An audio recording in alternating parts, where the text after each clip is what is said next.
Come sit a spell while I recall the 1840s, a time of shiny new pictures caught on silver plates, hard days when the potatoes failed in Ireland sending folks across the sea, and those big steamships chugging over the Atlantic with smoke trailing high.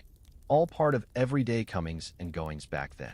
You know, back in the 1840s, when those daguerreotype portraits first came around, it was like nothing anybody had ever seen before, a way to catch your own face right there on a shiny silver plate, clear as looking in a mirror, but lasting forever. Folks would walk into the photographer's room, maybe in a big city like New York or Boston, or even a traveling wagon out in the country, and there'd be this heavy box camera sitting on a stand, pointed at a chair with a head brace to keep you steady.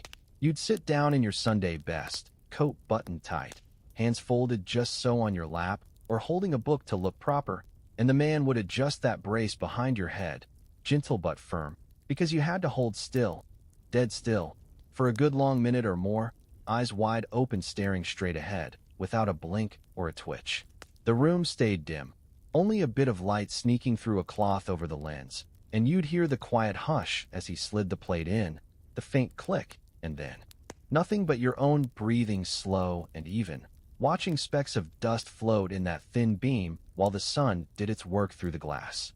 It wasn't easy, mind you. Your neck would ache from the brace, arms heavy from not moving, and sometimes a fly would buzz close or your nose itch fierce. But you held on because this was magic, your very self pulled out of thin air onto metal. When it was done, he'd take the plate away quick to his dark tent or back room, and you'd wait, heart beating a little faster, wondering if it came out right or if a cloud had spoiled it. That first time I saw my uncle sit for one, after a long trip from the farm, he came out looking pale but grinning, saying it felt like time stopped just for him. And sure enough, there he was later, sharp as a pin, eyes looking back wise and steady like they always did.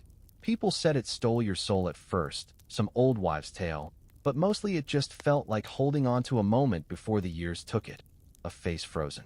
Young before the lines came deep. Families saved up for months sometimes, a whole day's wage or more gone for that one plate. So it wasn't every day, only for weddings or a new baby or when somebody was heading west and might not come back. You'd pass it around careful at home, tilting it to the light to see the picture shine up, and it was yours forever then, tucked in a little leather case with brass edges to keep the glass safe over it.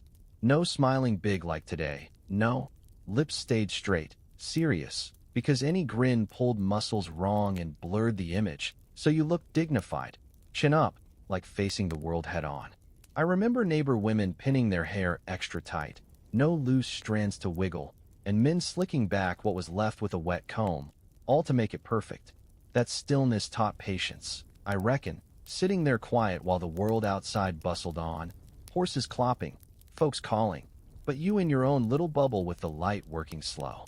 And when you finally stood up, legs stiff, rubbing your neck, the photographer would nod if it was good, or shake his head and say try again tomorrow, no charge wasted. Those portraits hung on walls or stayed in drawers, pulled out years later when talk turned to old times, and there you'd be, young again, clothes a bit out of style, but the look in your eyes true as ever.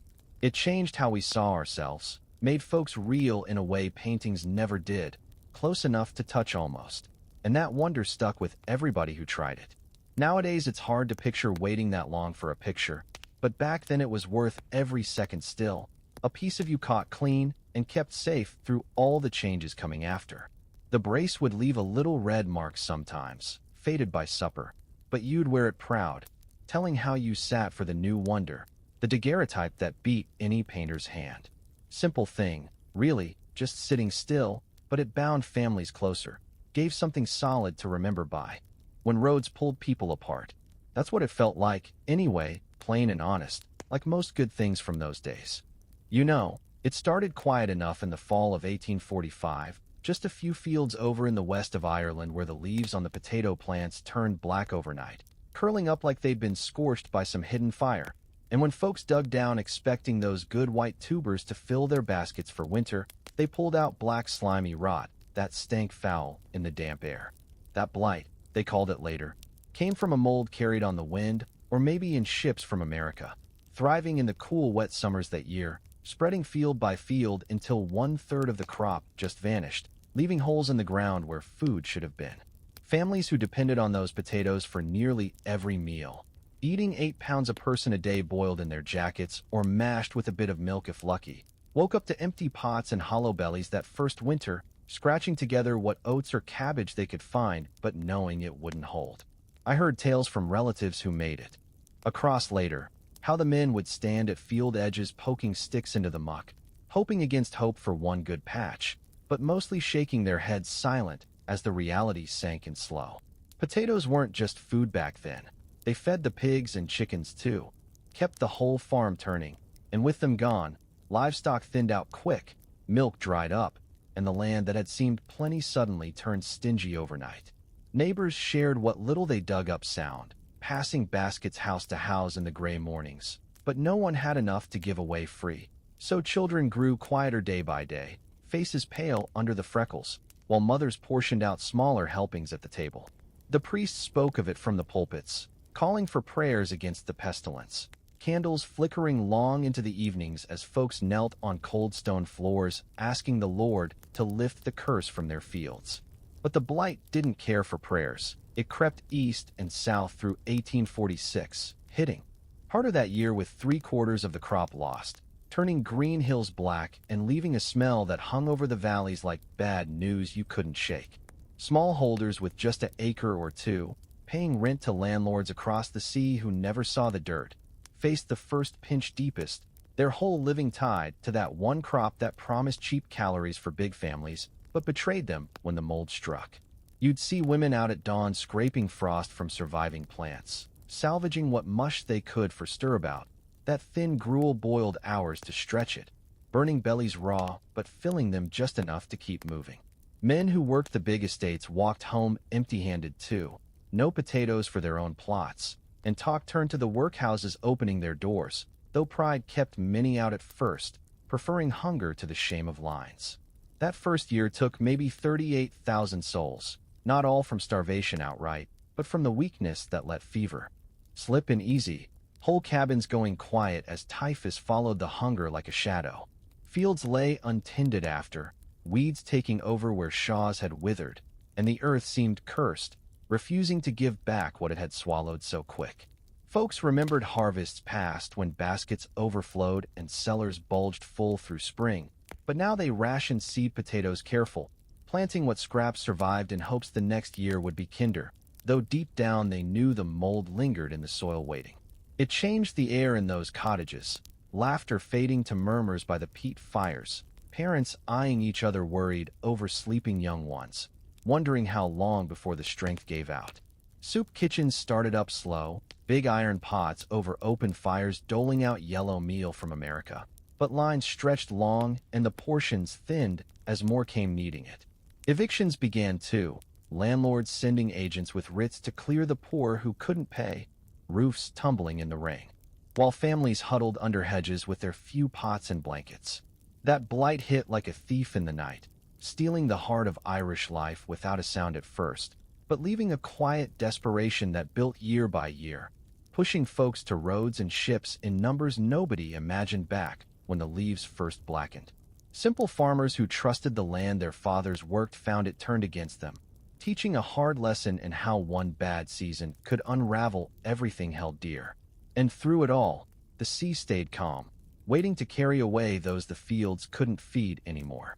You know, when those steamships started running regular packets across the Atlantic in the 1840s, folks from Ireland and England and points beyond would gather at docks in Liverpool or Cork or New York harbors, bundles tied tight on their backs, children clinging to skirts and coats, waiting their turn to climb the steep gangplank onto vessels like the Britannia or Great Western with their tall stacks already puffing coal smoke thick into the salt air.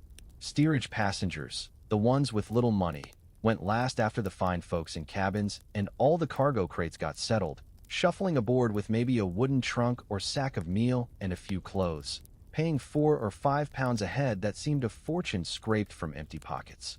The deck smelled sharp of tar and fish and wet rope, horses nickering nearby and pens meant for fresh meat up top, and you'd squeeze through crowds of 200 or more, men, women, young ones all mixed till they herded you below to the dim steerage hold. where bunks stacked like shelves in a dark barn, narrow and hard with straw ticking if you were lucky. Captains blew horns loud from the bridge calling last boarders, lines creaking as thick ropes cast off from bollards, and the big sidewheel paddles began churning white foam into the gray water, pushing away slow at first from the shore, where handkerchiefs waved faint from watchers left behind. Down in that hold, air hung close and heavy right off. Lanterns swinging yellow from beams casting shadows on plank walls dividing families into groups of 20 or so, hammocks slung where space allowed, but mostly just open berths where you claimed a spot quick and lashed your things safe against the roll.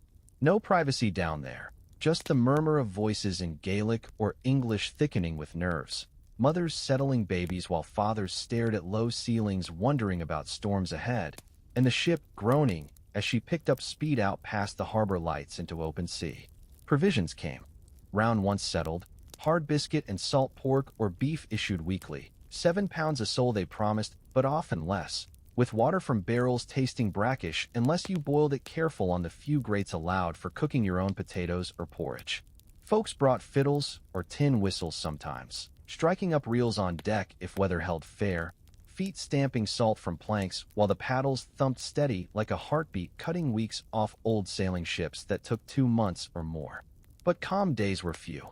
Most times waves slapped high against hulls, spray flying over rails, and you'd brace in your bunk feeling the vessel pitch and yaw, pots clanging in the galley above, while sickness hit hard for green passengers. Buckets passed hand to hand in the gloom. Surgeons came round daily if aboard, checking for fever or the ship cholera that spread quick in close quarters. But medicine ran thin, and many just prayed through the nights when engines throbbed loud below and smoke trailed black from stacks piercing the fog. Children played tag between legs or watched portholes for dolphins leaping alongside, a bright spot in the endless gray, while women mended clothes by needle and thread, sharing stories of homes left to chase work in America where land waited free they hoped. Storms locked you below days on end. No fresh air or sun. Smells building of unwashed bodies and bilge water sloshing underfoot. But the steam power kept her driving forward 10 knots or better against headwinds that stalled sails before. Landfall came after 10 days or 12 if lucky. Lookout calling faint green ahead. Decks crowding as all surged up for first sight of the new world. Sandy Hook or Halifax rising slow with hearts lighter despite the wear. Those packets changed everything, carrying thousands yearly fleeing famine or seeking fortune. Wooden hulls iron-strong now, with boilers humming hot, turning ocean from wall to road for plain folks willing to endure the hold's trials. I heard from an uncle who crossed on one in 47, half dead from the toss, but grinning dockside in Boston, saying the paddles beating waves felt like progress itself pulling him forward. Supper that first night ashore tasted like heaven after ship fare, but the memory of boarding stayed sharp, that mix of hope and ache as Ireland faded astern under full sail and steam. Simple crossings they were, rough but sure, binding old world to new with every chug and splash. You know, once those steam packet ships cleared the harbor mouths in the 1840s and pointed their bows west across the broad Atlantic, the big sidewheel paddles started their steady churn, massive wooden blades dipping deep into the swells 10 feet across or more, slapping water white and foamy with each turn, while black coal smoke belched high from iron stacks, marking a trail straight back to Liverpool or Queenstown for any sail chasing behind. Engines down below throbbed loud through the hull planks, pistons hissing steam hot from boilers shoveled full by stokers stripped to the waist, sweat black with soot as they fed the fires round the clock to hold 9 or 10 knots against head seas that sailing ships could only dream of bucking. Folks in steerage felt it first in their bones, that rhythmic thump-thump vibrating up from the keel, setting bunks to humming and barrels to roll, if not lashed tight. A pulse like the ship's own heart, driving her forward week after week where wind alone might leave you becalmed or wrecked on reefs. Up on deck for the lucky hours allowed fresh air. You'd lean on rails slick with spray, watching those paddles bite and lift, green water cascading off blades heavy with barnacles by mid-voyage, the whole vessel shuddering slight on each revolution, but holding true thanks to iron braces stiffening the frames against the ocean's pushback. Smoke hung thick overhead sometimes, stinging eyes and coating throats dry, but it meant power. Real progress, cutting the old 60-day sail to 12 or 14 if the gales stayed kind, letting famine Irish reach Boston or New York before strength gave out entirely. Captains from Clyde yards knew their vessels like old friends. The Britannia logging 17 days record in 40, or the Acadia pushing through ice floes up north, paddles churning slush aside, while passengers huddled below, praying for clear horizons ahead. Down in the engine rooms, heat baked like a forge, gauges whistling pressure just shy of bursting, grease dripping hot onto decks where engineers wiped faces on sleeves already ruined, keeping the rhythm unbroken through fog banks or squalls that soaked everything topside. Steerage hands grew used to it after a day or two, the constant beat lulling some to sleep amid the creaks and groans. Though greenhorns clutched rails white-knuckled at first, stomachs pitching with every swell until sea legs came slow. Women wrapped shawls tight against the damp wind whistling through hatches, holding babies close while the paddles thrashed on, mixing Irish voices in song to drown the engine's roar. Old reels from home, carrying faint over the waves. Storms tested them hardest, when paddles strained against 40-foot walls of water breaking green over the beams. Wheels half out of the sea spinning wild till thrusts steadied her again. Smoke laying flat in the gale, but boilers roaring hotter to fight back. Crew mopped decks hourly, salt crust building thick on wood worn smooth from thousands of crossings, while lookouts scanned for icebergs drifting south those years, bells clanging warnings that sent the wheel hard over. Provisions held better with steam speed, no rotting stores from long hauls, salt horse and peas pudding doled fairer when the run stayed short, though scurvy nipped heels if limes ran low before landfall. Children marveled at the froth trailing astern miles long, pointing fingers numb from cold as gulls wheeled curious in the wash, a sign of life amid the endless blue-gray, where no land broke the circle. Officers paced the bridge with chronometers ticking precise, plotting noon shots to mark the great circle route hugging 40 degrees north for best winds. Paddles eating coal at 5 tons a day to shave precious hours off the log. By night lanterns glowed dim on masts, paddles glowing phosphorescent in dark swells lit by combers. The whole ship a living thing plowing west with purpose born of boilers and blades no canvas could match. Immigrants pinned letters on knees against the throb, sealing hopes for America in wax before posting from New York docks, tales of the iron horses of the sea that bore them safe. My cousin crossed on one such packet in 46, paddles churning steady through autumn gales, arriving thin but whole to dig canals in Pennsylvania, always swearing by the steam that outran his hunger. Those wheels turned the tide of lives, literally, splashing a new world into reach for plain souls with fares scraped from kin, smoke signals of change rising over every wake from old shores to new.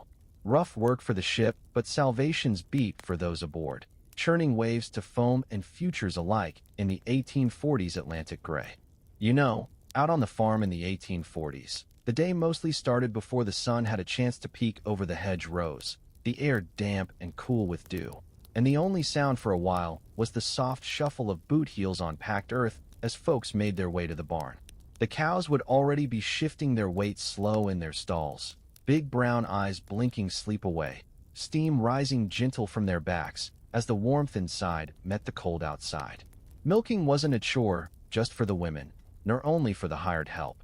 It was the work that kept breakfast coming, and everyone had a turn now and then, palms pressed hard around the teats, feeling that first squirt hit the tin pail with a sound that seemed to echo in the stillness. It all smelled both fresh and earthy, hay and animal mixed with the faint sharpness of manure. But when the milk started flowing, white and foamy, swirling up against the pail's rim, it had a clean sweetness to it, a promise of warm porridge not too far off, and maybe even a bit of thick cream for Sunday's treat. Cows are creatures of habit, and you got to know their tempers. Some stood easy, heads low chewing on a handful of clover.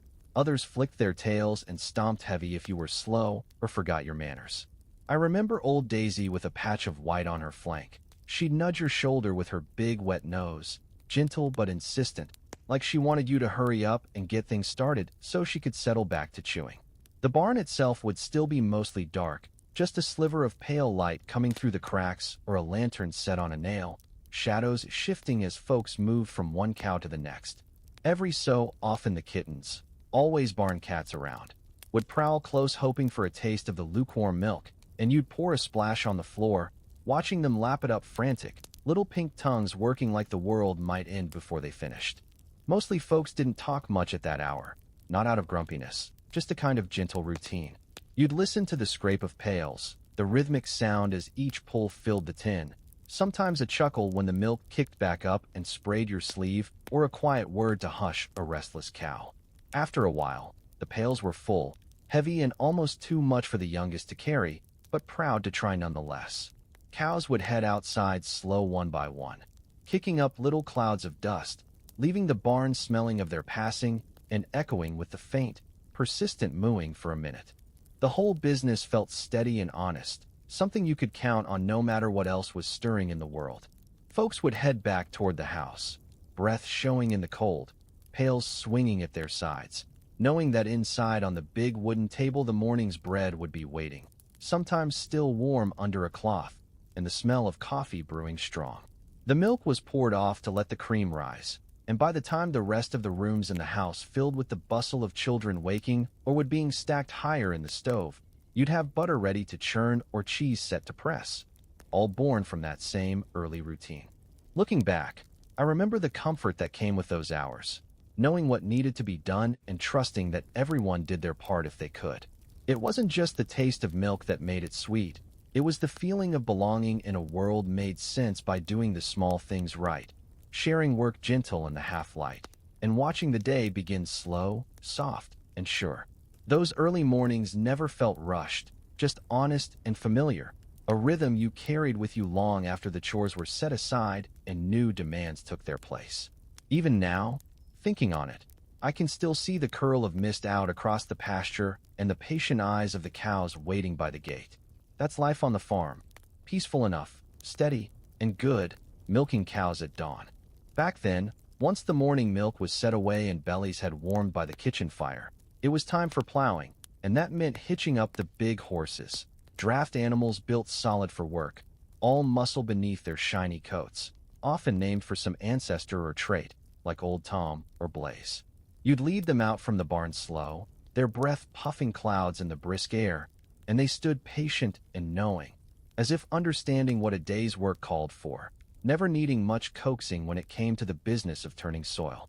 Leather harness straps creaked as you fastened them snug, checking the traces for wear, your hands remembering the feel of every buckle after so many tries.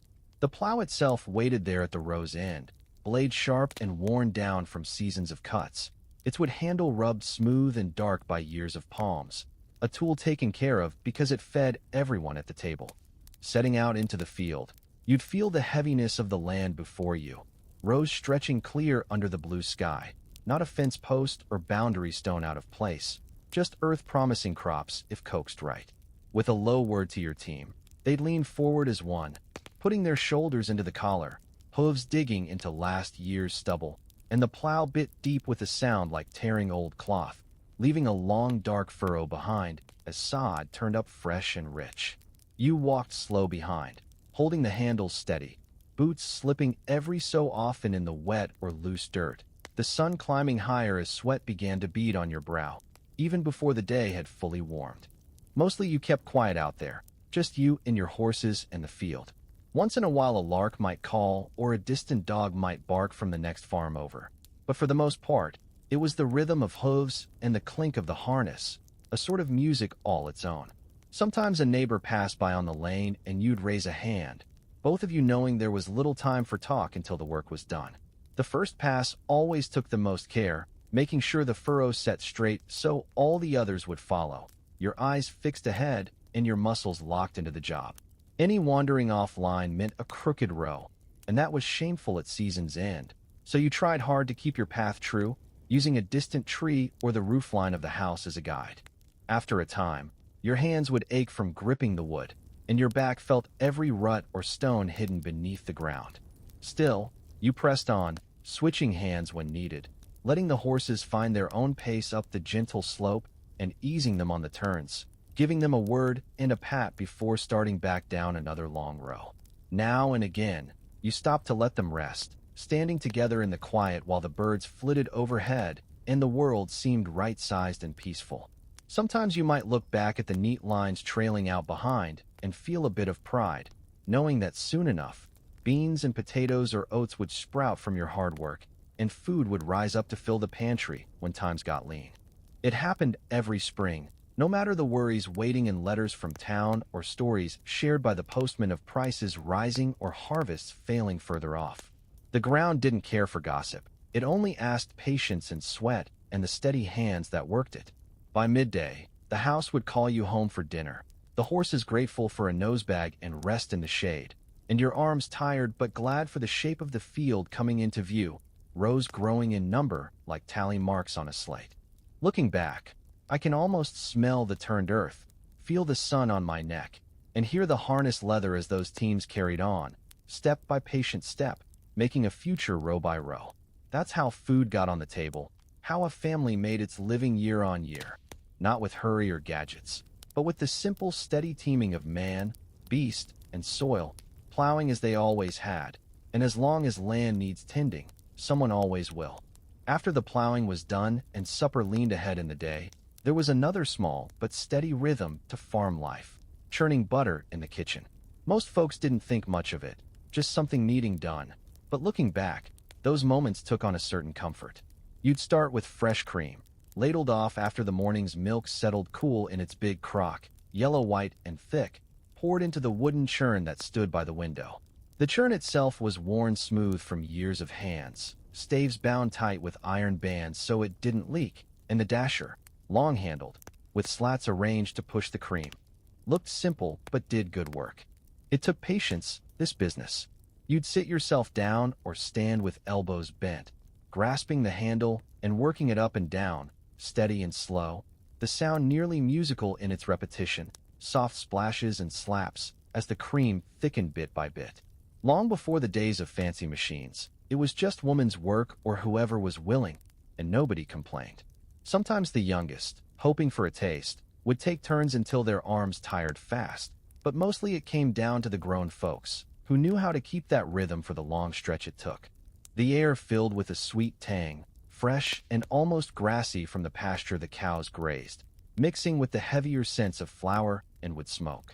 A breeze might slip in past the curtains, stirring dust motes while sunlight settled gold over the shelves lined with jars and pots. Everything in its proper place, because chaos made for spoiled food. With every push, you watched for change. The cream at first noisy and sloshing, then growing thicker and more silent as it turned, finally breaking when the butter separated from the buttermilk, leaving pale, grainy lumps floating in the liquid. There was satisfaction in that moment, not prideful, but steady. You'd drain off the buttermilk to save for biscuits or cakes, leaving the butter in the churn to be worked with a wooden paddle. Salt got added next, not too heavy, just enough to draw out the taste and keep the butter good over days without ice or cool storage. You pressed it into a bowl or shaped it with hands rinsed in cold water, forming curls or rough blocks depending on who was in the kitchen. A taste of fresh butter on a slab of warm bread or the heel of a new loaf was something special, simple and true, a comfort that made the harder days easier. Sometimes, on Sundays or at gatherings, you'd put a bit extra on the table, proud in a quiet way, knowing you'd done the job right. And neighbors, passing biscuits round or serving up corn dodgers at supper, might say, "That's good butter."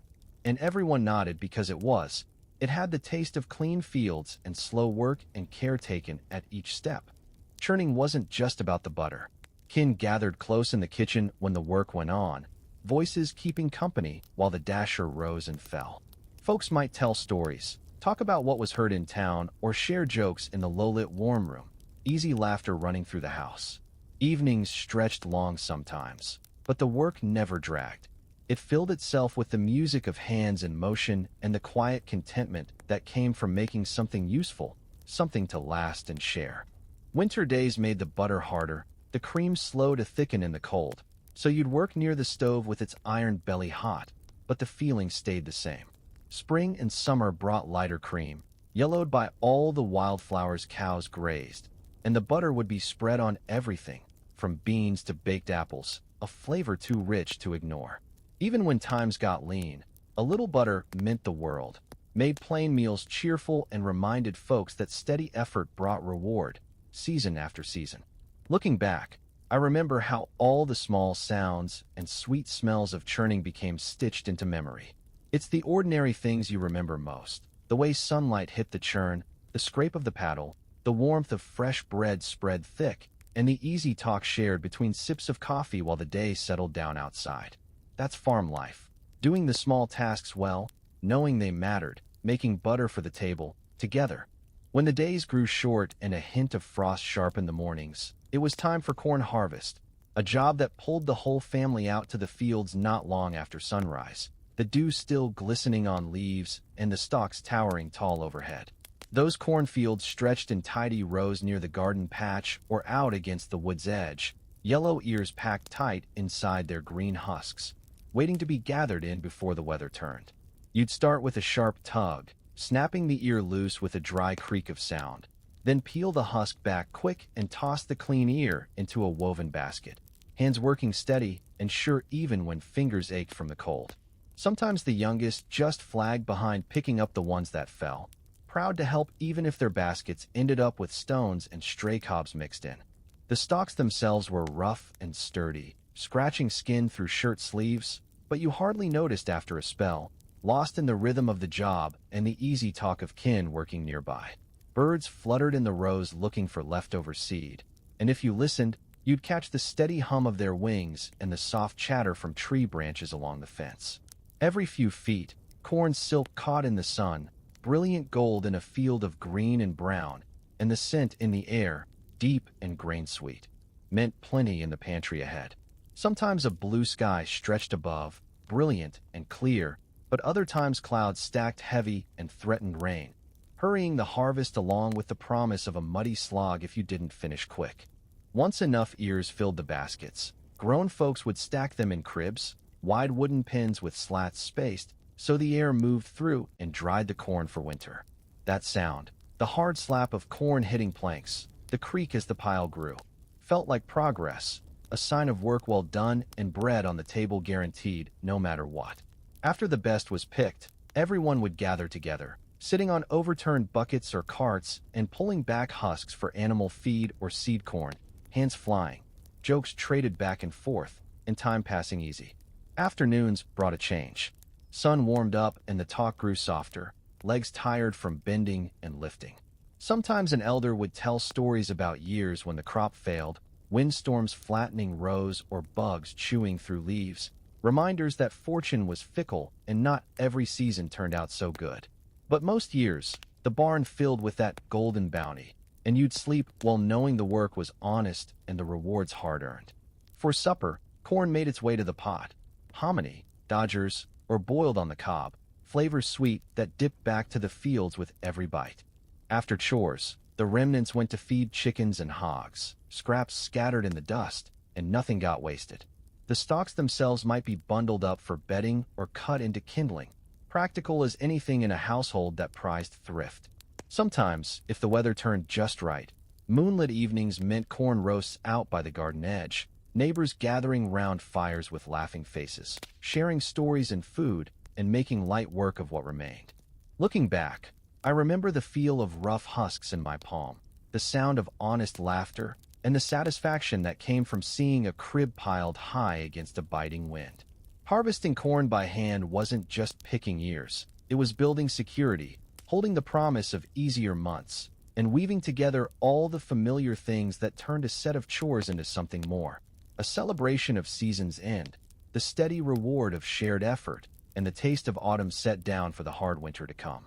After the harvest settled and the first cool rains of autumn settled across the fields, there always came a day for mending fences, a quiet, ordinary task that brought the house together as surely as any planting or milking. You'd wake to the sound of rain still dripping from the eaves, the earth soaked and soft underfoot, puddles lining the wagon path, and the air full of the sharp, clean scent that only follows a good downpour. Fences, old as the farm itself, rarely held up through a storm without complaint. Rails loosened, posts leaned to the side, A patch of wire sagging low where the weight of wind or wandering stock pressed their luck just enough to slip through. You'd gather up the tools, hammer, hatchet, a coil of wire, a pocket full of nails glossy and new, each one a little hope of holding things together. The fence line stretched out there, running between pasture and woods, never straight as a city street, but instead following the dips of the land, curving a little with each stone or ancient tree left standing. The work started with inspection, walking slow along the edge, boots squelching mud and coat pulled tight against the breeze, eyes searching for the trouble spots. Every broken slat told a small story. One might bear muddy hair where a curious colt had leaned through. Another snapped clean where a heavy limb crashed down in the night. Fixing these gaps was no task for hurry. You'd kneel in the wet, set a new rail in place, measure and fit it by hand. The wood rough but honest, smooth only in the places long used by passing hands. A good neighbor sometimes trudged through the gate with his own tools, trading news while you both worked, stories slowing but not stopping progress. The rhythm of the hammer made a warm, dull music. Tack, tack, pause, then tack again, echoing back from the trees, mingling with the caw of distant crows. Wire pulled tight by arm and hip, wrapped round a nail hammered true, snapped back into line. Soon enough, the path looked mended, secure once more for another month. Mending fences taught a fellow patience. The animals, restless sheep, a stray cow, sometimes a hog with mud drying on its side, waited out in the field, half watching over the gate.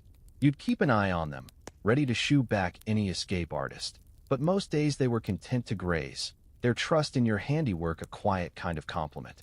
Sometimes, in the still spaces between the chores, you'd stand with your hands on the top rail and look out at the patchwork of land stitched together by these very fences, every section holding memories of storms withstood, seasons past, and the plain sense of responsibility binding people to place. There were times, too, when the repair revealed old coins or lost marbles buried at the fence line, little treasures from another season, and you might pocket them for memory's sake, thinking of those who came before. By midday, boots clogged with earth, arms tired from the lifting and pounding, but inside there'd be a kind of calm, a satisfaction that only comes from putting things right after they've gone askew. Mending fences didn't bring the fanfare of planting or the pride of harvest, but it was its own brand of necessary. You learned that caring for the small things, the unnoticed work, was what kept the larger world turning fine. It was a kind of promise you made to those who shared your roof, a way of saying without words that you'd do what needed doing through every rain and season to keep the boundaries safe and the farm whole. And when the tools were put away and the last nail hammered flush, you'd step back, rub the ache from your palms, and see your handiwork stretching out along the edge of the pasture.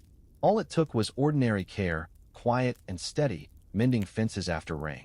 Every week, when the sky promised fair weather, the town square would come alive with wagons rolling in from every old lane and pasture road around, wooden wheels groaning on their axles and horses stamping, eager to stretch legs after a long haul.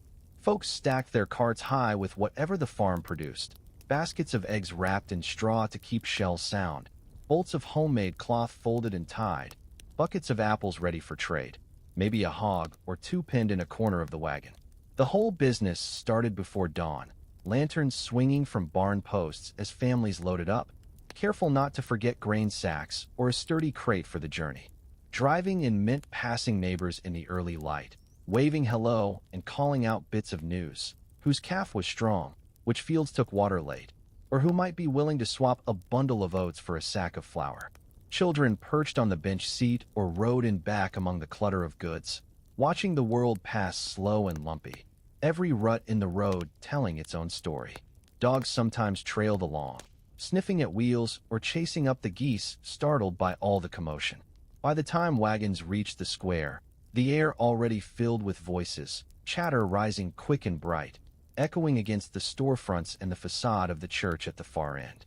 You'd park your rig where you could find a spot, then set up shop, spreading out some old burlap on the ground if you were selling potatoes, setting a sturdy plank across barrels if you had preserves, or just opening the tailgate and letting customers peek inside.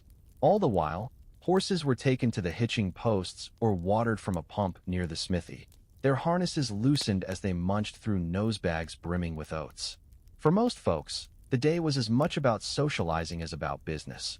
Market was where you heard the latest news, swapped recipes, sometimes negotiated matters of the heart between young folks who'd caught eyes across stalls. There was a rhythm to the hurry and clutter, women debating the best price for eggs, men haggling over tool handles or horseshoes, children drawn to any vendor with penny candies laid out. The faint smell of pies cooling mixed with the sharper tang from pickles and cured meats. Sometimes a barrel organ played, notes liquid and tumbling, drawing crowds until a fiddler took up a tune of his own. Through it all, there was no rush. Trading took time, deals done with a handshake or a friendly nod, no ledgers needed for most. Market day meant neighbors reconnected, distant farms caught up on gossip, and newcomers found their place in the roll call of the community. The doctor would pass through, sometimes offering consultations right there between barrels, and the postmaster handed out new letters, word from kin gone west or soldiers far away, each one cherished and passed around. For some, the square was their only respite from the long quiet of country hours. Old folks sitting under the elms swapping stories from decades past, recalling hail storms or lean harvests, lending advice with a wink. By midday, the sun was warm, and the goods thinned out as sales trickled along. Lunch was usually what you'd brought, cold meat or a slice of bread, maybe shared with a friend who'd traded a few apples for your trouble. At day's end, carts reloaded with whatever was left, new buys tucked in beside old wares, and folks made their way home tired but pleased, knowing the farm would wait faithful for their return. The market square quieted down, horses clopped off down their lanes, and the breeze carried the last laughter and talk from a day well spent. Looking back, those wagon rides into the square meant more than just commerce. They were the lifeblood of a scattering of small farms, stitching people together with trade, talk, and the steady promise of community in a world that could feel mighty wide and lonesome otherwise. Wagons rolling into square, setting out in the early light, coming back heavier in spirit if not always in goods. That was the kind of ordinary joy that marked the true pulse of town life. Once the wagons had settled and every patch of bare ground in the square was busy with hawkers and buyers, another ritual got underway: barter. Most days in town, cash was in short supply. Coins traded hands, but always too few for all the wants and needs a family might have. So instead of counting money, folks counted value, watching for a fair swap as carefully as a banker tallies ledgers. The things that changed hands weren't only the big items. Sure, livestock and bulk grain saw their deals, but most bargaining was for smaller bits and pieces, the kind of things a household runs through week to week. A woman selling cloth might set her eye on a neighbor's bucket of nails or a stack of tin spools from the smithy, thinking ahead to mending or making new. Maybe you had a bushel of apples and needed a fresh sack for storing potatoes. No coin exchanged, just a quick agreement and a quiet nod, both satisfied because what was wanted went where it was needed.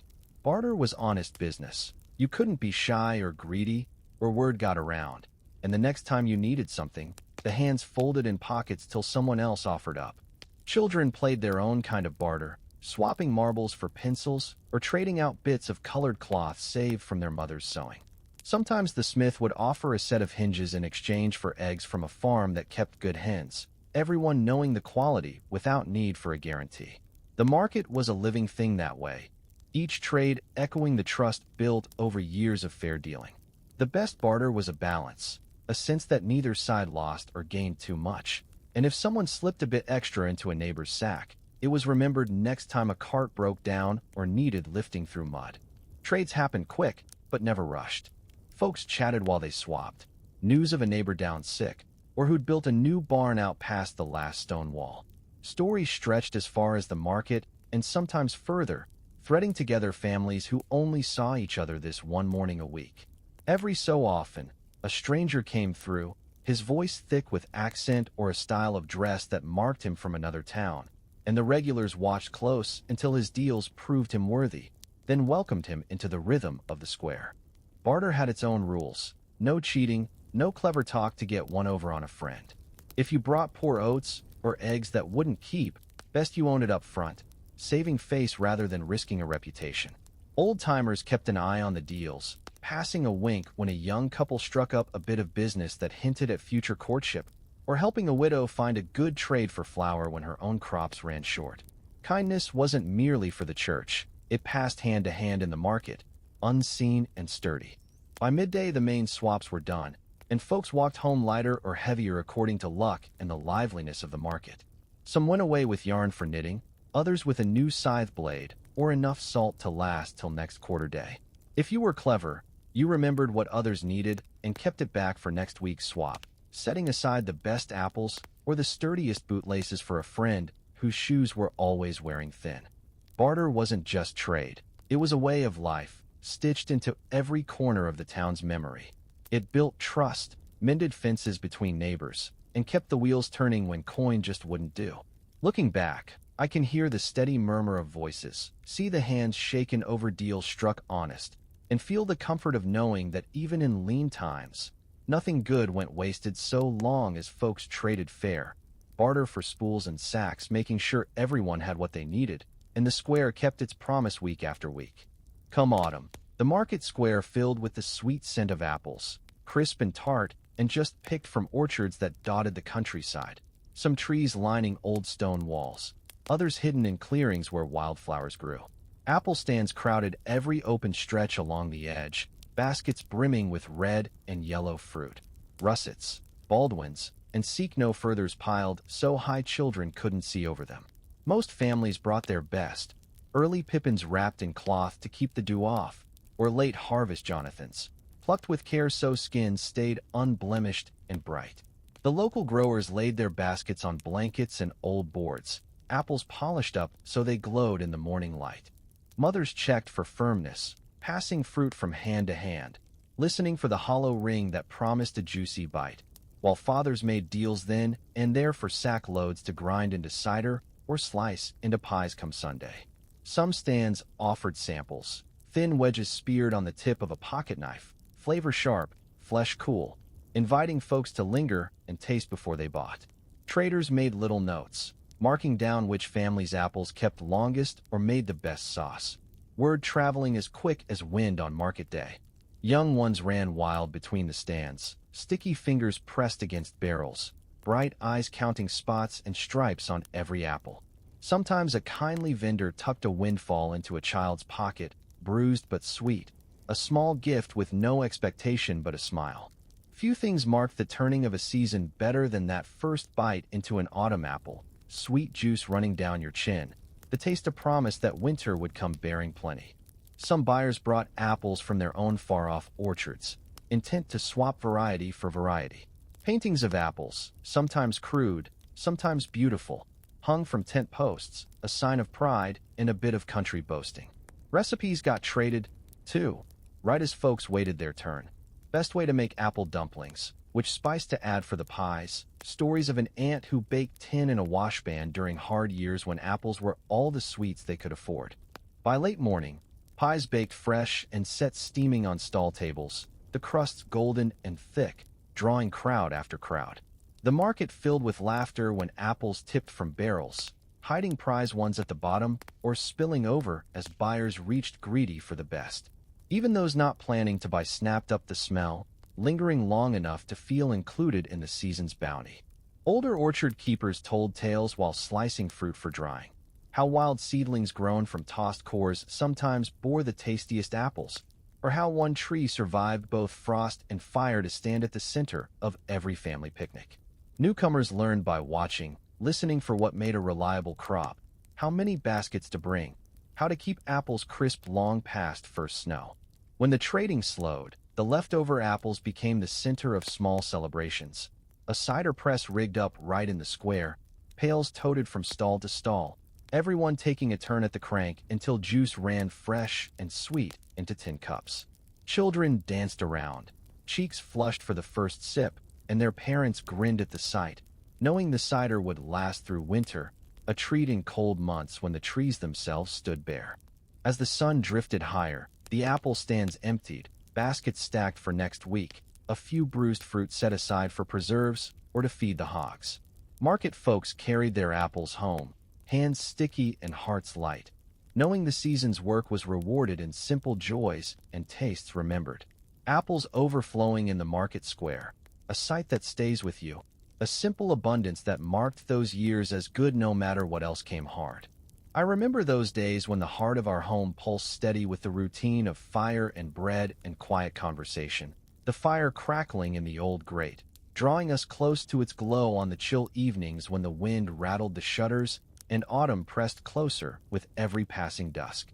The dance of flames in the hearth was its own comfort, warming tired bones and chasing off the damp while the logs popped and sizzled, sending out a resin-scented heat that made the shadows seem gentle rather than wild. There were evenings when I'd watch the embers fade from orange to silver, knowing that honest work done and supper shared meant the day would end soft, even if the weather outside howled like a hungry dog. Baking soda bread became a signal that company was coming or Sunday was at hand, and the kitchen filled with the soft thud of kneading against the worn table, flour dust floating in shafts of morning sun, while a sturdy hand folded the dough. Bread never lasted long in a house with growing children and hungry laborers, and the smell drifting from the oven, rich, yeasty, full, called everyone in from chores or field work, faces clean or dusty, eyes bright with the promise of something good. I recall more than once watching my mother prick a loaf with her fork, testing for doneness, and the way folk would linger in the doorway just for a chance at the crust, fresh from the oven, slathered with new butter from the morning's churn. It takes time for a house to gather warmth in every corner, and part of that came from the quilts stretched tight in winter, patchwork patterns sewn together from scraps of dresses, wedding shirts, a length of calico saved since my grandmother's day. I'd sit by the frame with womenfolk, watching their fingers fly over the cloth, needles dipping in and out, voices rising and falling like the wind. Those quilts carried the memory of seasons, each piece chosen to mark a birth or mark a passing, stitched together with care and a quiet hope for comfort no matter what troubles followed. When frost rimed the glass, the weight of those thick quilts offered more than just shelter from the cold. It felt like all the love and labor gathered in one place, a blessing you could count on. Evenings stretched long in winter, and candle dipping became both a necessity and a kind of meditative lull, wicks tied to sticks and slowly lowered into pots of hot tallow, drawn out and cooled, fat built up layer by layer while the world outside softened into darkness. The smoky tang of tallow and the warmth of the kitchen made the light precious, shining in narrow cones and letting folk read tales from tattered books or mend socks well into the night. Each candle was a promise of tomorrow's brightness, a small triumph against the lengthening shadows, flickering bravely on the mantel or the table, giving shape to quiet hours shared. After the last flames burned low and work caught up with us, evenings held a ritual of reading aloud around the supper table, voices stumbling a little at the long words of scripture but finding a rhythm in the old stories. I recall heads bowed, listening hard, hearts softening after days of hard labor, letting the verses settle like balm across the soul. Sometimes we'd talk about what it meant, how loss or hope looked different through the lens of faith, or simply sit still and let the words carry us. When neighbors visited, the conversation would stretch longer, memories unspooling of harvests past, births celebrated, even the hard years when the only comfort was the voice of a loved one saying the old lines, steady and true. All through these routines, the house itself seemed to breathe and hum, a collection of small gestures, laying out plates, stirring porridge, sweeping ashes from the hearth, that became the fabric of family. The youngest would learn by watching, tracing patterns in the flour, tugging at quilt scraps, catching the first whiff of bread from the oven, impatient for the slice, but willing to wait their turn. It was a quiet kind of pride knowing that the skills passed from hand to hand, daughter watching mother, son watching father, everyone finding their part in the daily business of keeping warmth, feeding hunger, making shelter, and sharing grace. On the hardest winter nights, with wind crying at the door and darkness pressed close as skin, I'd stand a moment near the fire, hands spread to catch the last lick of heat before bed, and feel a deep comfort, a steady assurance that what held us together wasn't just the walls or roof, but these ordinary rituals of care and patience, repeated and honored no matter what the world demanded. The memory of those nights follows me still, a gentle reminder that peace can be found in the smallest acts, And wisdom rests not in grand gestures, but in the faithful tending of all that matters: home, hearth, and the steady company of kin. In spring, when the days stretched longer and lambs bleated out on the pasture, the windows opened wide and the kitchen filled with fresh air, the quilts aired out on the fence, bread baked twice as fast, and the fire took on its lighter summer work, warming the water for clothes and baths instead of holding off the freeze. Even then, evening found us gathered close, candles glowing, plates scraped clear, soft laughter marking the end of another day's work as surely as any sermon. That rhythm, simple as breath, found a place in every season, comforting in its plain honesty and good in its meaning. Looking back, I know that life's foundation lies in these small, unforgettable routines. Each fire tended, each loaf risen, each stitch laid down in a quilt, and that in their care exists a strength beyond hardship and sorrow. We shared this warmth, time and again, through years of change and loss and bounty, always returning home as if held tight by these old, ordinary blessings. The world outside might have shifted, but the heart of the home kept its peace, a lasting comfort that lingers and grows, echoing in every memory carried forward. There's a steady beauty to the way travel stitched towns and farms together in those old days, when you could hear a stagecoach horn long before you spotted the dust kicked up on the lane. Roadways back then were rougher, no straight lines or smooth stone, mostly dirt cut by wagon ruts and puddled deep after fall rains, so whenever news, mail, or guests arrived, it was by the steady labor of horses pulling their weight across miles. I remember the thrill that rolled through the air as the innkeeper heard the first faint blast from a driver's horn, summoning all who had business that day, and children craning their necks over split rails for a look between hedgerows. Horses stood broad and lively, tossing their heads, steaming in the early light, their power hinted at not through speed, but through reliable endurance. Folks would hustle then, trunks packed beforehand with all manner of things, 2 shirts if you were lucky, a handful of seed, an extra pair of boots, never overdone, just enough to see you through a stretch away from home and on the road. Stagecoach seats weren't soft. Often the benches were hard and narrow, and the jounce of the wheels over rocks and roots made even the most patient souls groan now and again. Men would help old folks up the steps, the driver always watchful that luggage didn't roll off in a turn.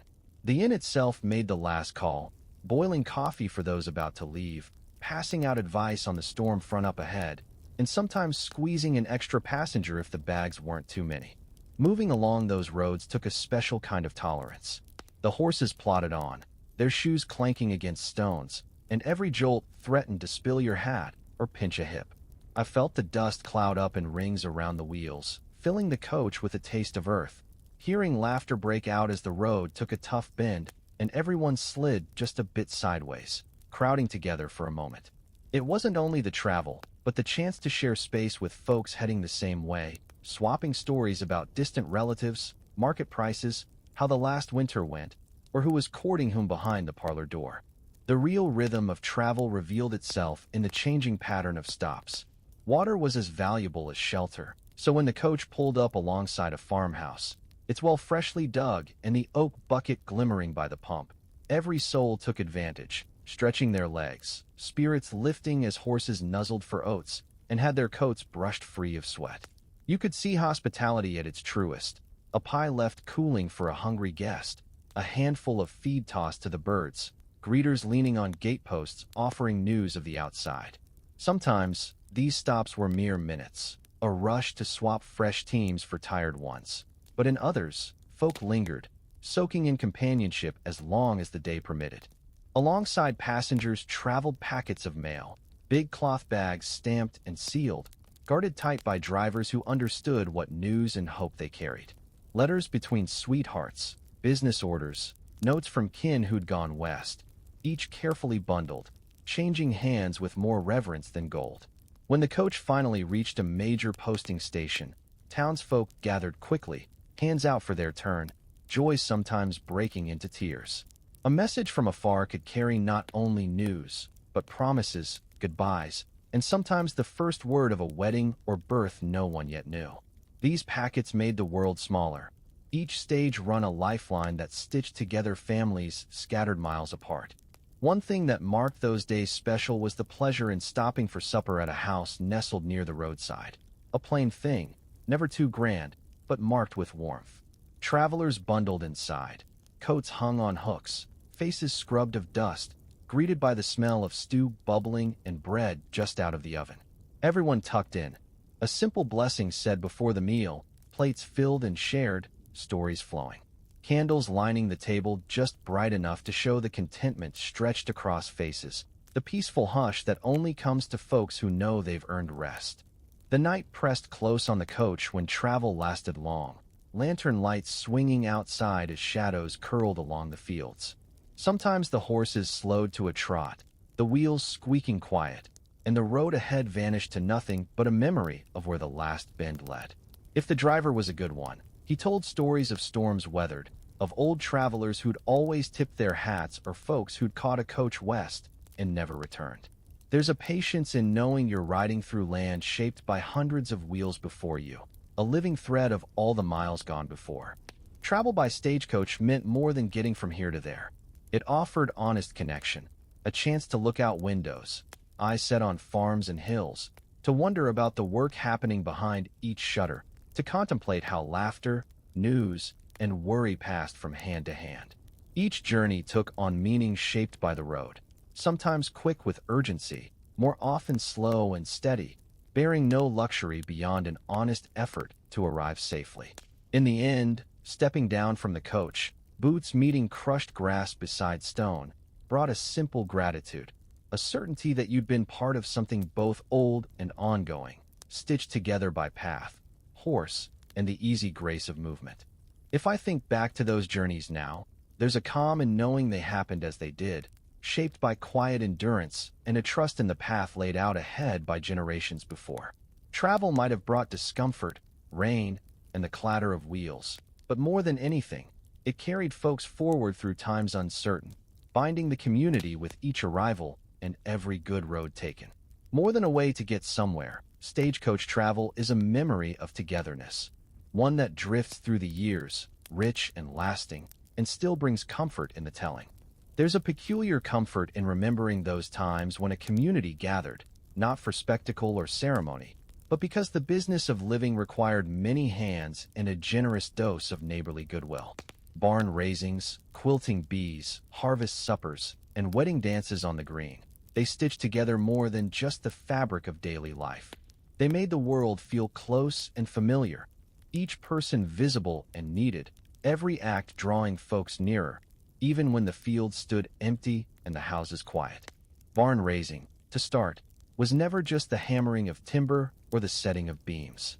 It was an all-hands effort, where men and older boys arrived with sleeves rolled and tools in tow, while women brought comfort. Pies stacked, fresh water carried, benches set out for those who tired easier. It was a commitment written not in ink but in muscle, in the sweat shared beneath the sun and the soft encouragement passed from father to son, neighbor to friend. The barn itself, whether built new for cattle or hay, or to shelter wagons prudent folk kept for rainy days, grew up from the ground in a single busy stretch, the skeleton rising bold against the sky, each heavy log heaved into place by a chorus of voices grunting together, laughter breaking when a beam slipped or a hat went flying.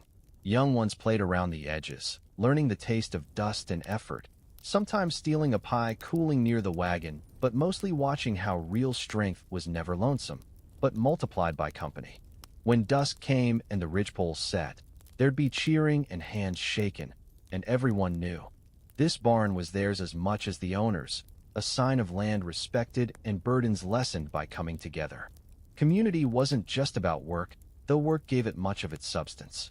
Evenings by lantern light brought spelling bees, the schoolhouse crowded and lively on markets and half-holidays, girls and boys taking turns at chalk and slate to rattle off letters and words, fathers winking at mothers over the heads of children, pride passed quietly from one generation to the next. The smallest victories counted, winning a word, sharing a laugh, losing gracefully when another child spelled out something longer than you'd ever seen in a book.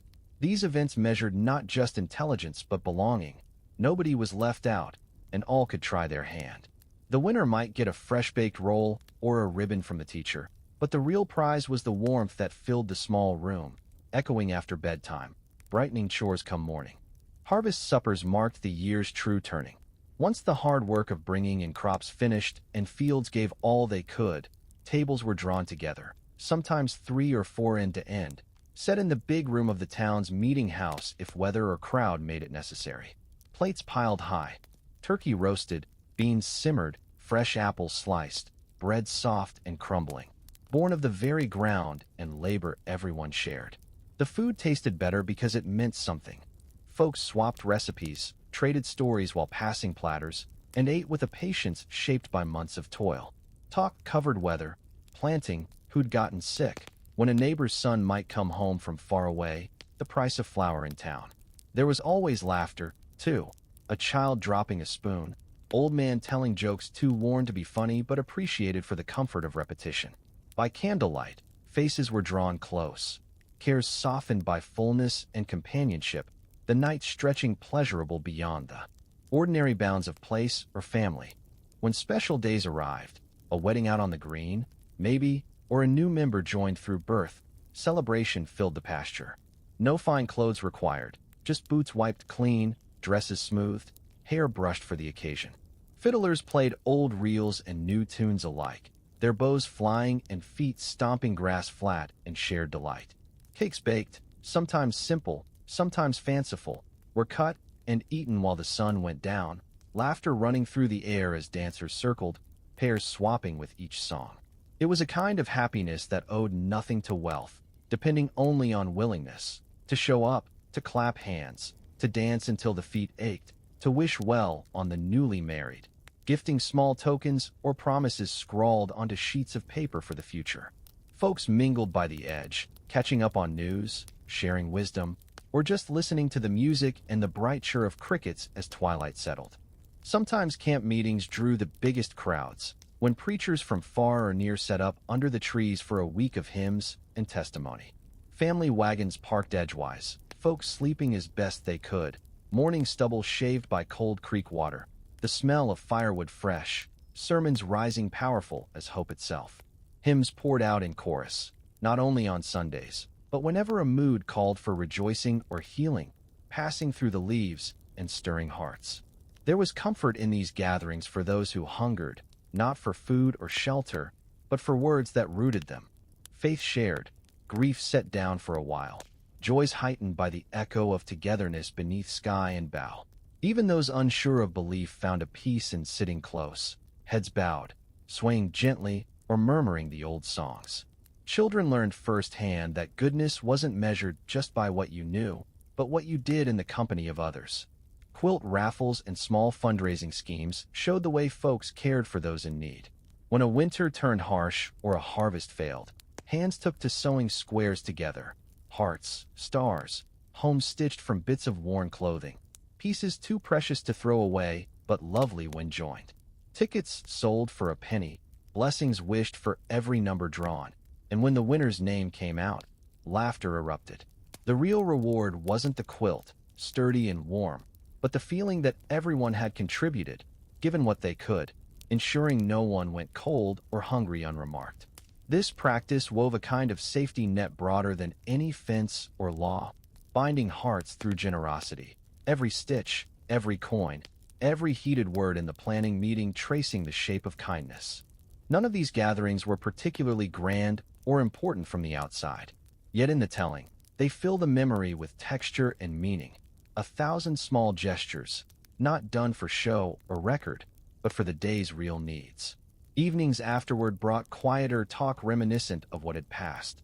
The laughter, the old disputes, the questions raised and settled for now. Community didn't just happen. It required tending, like any crop, and sometimes mending when tempers flared or sorrow touched a family. Folk were no more or less perfect than anywhere else. Their grace lay not in flawless conduct, but in resilience and the willingness to forgive, to try again, to show up for the work and the celebration both. Time changes every town, faces shift, roads wind in new directions, but under all, there's a memory of how goodness grew, slowly and steadily, not by virtue of grand gifts or big words, but by steady showing up. Barns built, tables set, longest nights filled with singing or prayer, pies passed to a neighbor whose spirits flagged. When I look back, I see not the details, what was eaten, who wore what, which tune topped the list at the dance, but the gentle blur of faces bathed in lantern light, the sense that in those gatherings, life itself felt simpler and better, lifted by the simple willingness of people to be together, to care, and to build something lasting. Each season brought its own occasions, marking years in distinct ways: spring bees, summer picnics, fall suppers, winter raffles. Even the smallest birthday or anniversary made space for kindness, neighbors gathering like birds on a wire, their talk and presence shielding against loneliness or worry. If there's wisdom in all this, it's plain. Sometimes the greatest warmth rises from the quietest acts, echoed across the decades in 100 remembered gestures.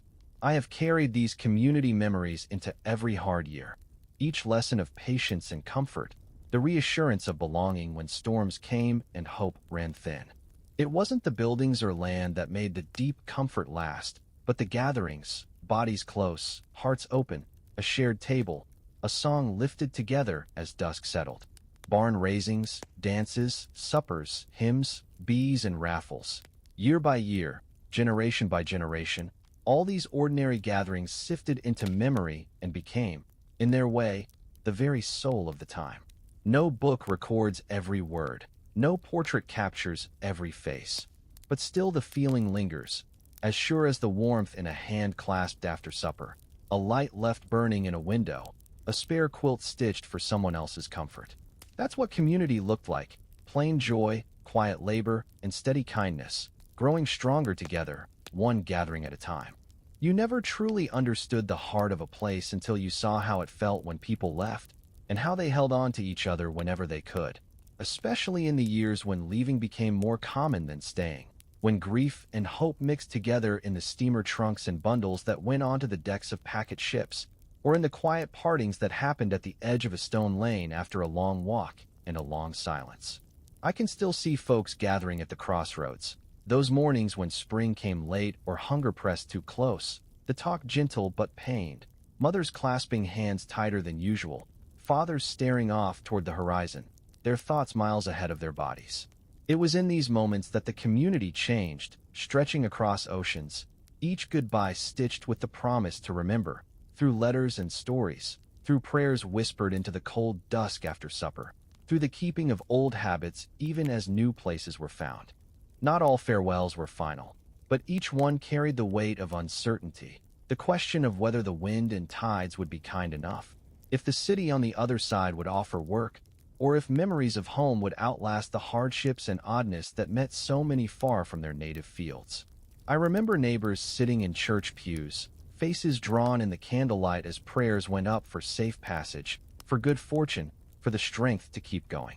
Some families gathered for a last supper, a bit of chicken boiled with parsnip, bread torn and passed hand to hand, plates cleaned in a hush that said more than words ever could. Often, a token was exchanged, a scrap of cloth, a carved wooden whistle, a page torn from a family Bible, something small and almost weightless, but heavy with the meaning of lives entwined. Children tucked these treasures away, grown folk pressed them in breast pockets or into the lining of a traveling trunk.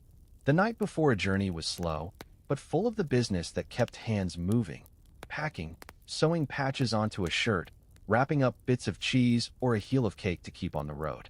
The kitchen hummed, lamps burning late as the talk wandered from story to comfort to nervous silence. Tears were private, most often spilled into a pillow or behind the barn, but they washed away none of the resolve. If you loved someone, you sent them with a strong back and a gentle word, and later you waited with faith for the return of either a letter or maybe, years on, the person themselves, changed, but still carrying the light of those early mornings and close-held customs. Some who left sent word back, folded sheets carrying news of wages earned, of neighborhoods found, of the world beyond the tide. Sometimes, money came home with these letters, a few coins scraped together from labor in cities strange and hard, and such gifts were cherished, not for the currency alone, but as proof, the family's bond held across the gulf, work and love still shared beneath distant stars. The letters were read aloud in the circle of lamp glow.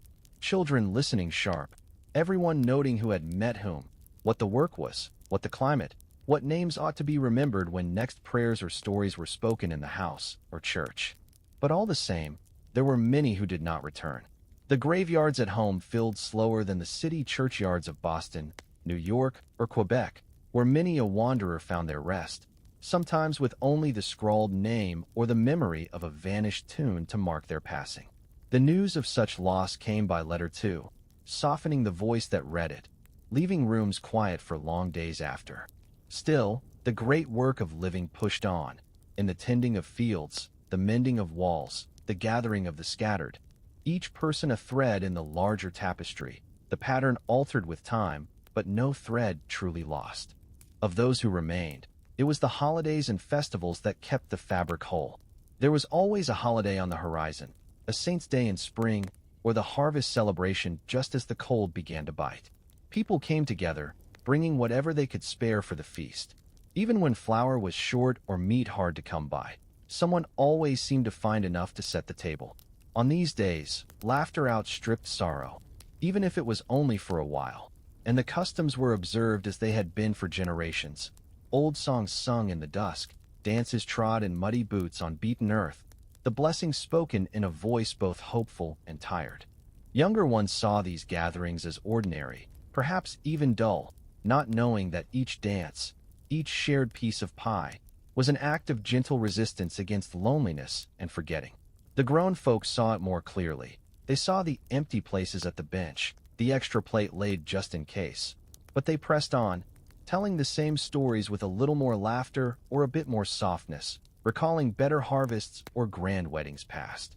For some, the very act of reciting stories about those who had gone, be they across the ocean or into the grave, was as important as saying the grace or sharing the bread. Community, when tested by distance and loss, became inventive. Folk developed ways to join together across miles. Sometimes it was that travelers would bring news or pass along songs they had learned on the road, weaving the new and old together in a melody that carried the memory of two worlds. Other times, it was in the passing along of skills.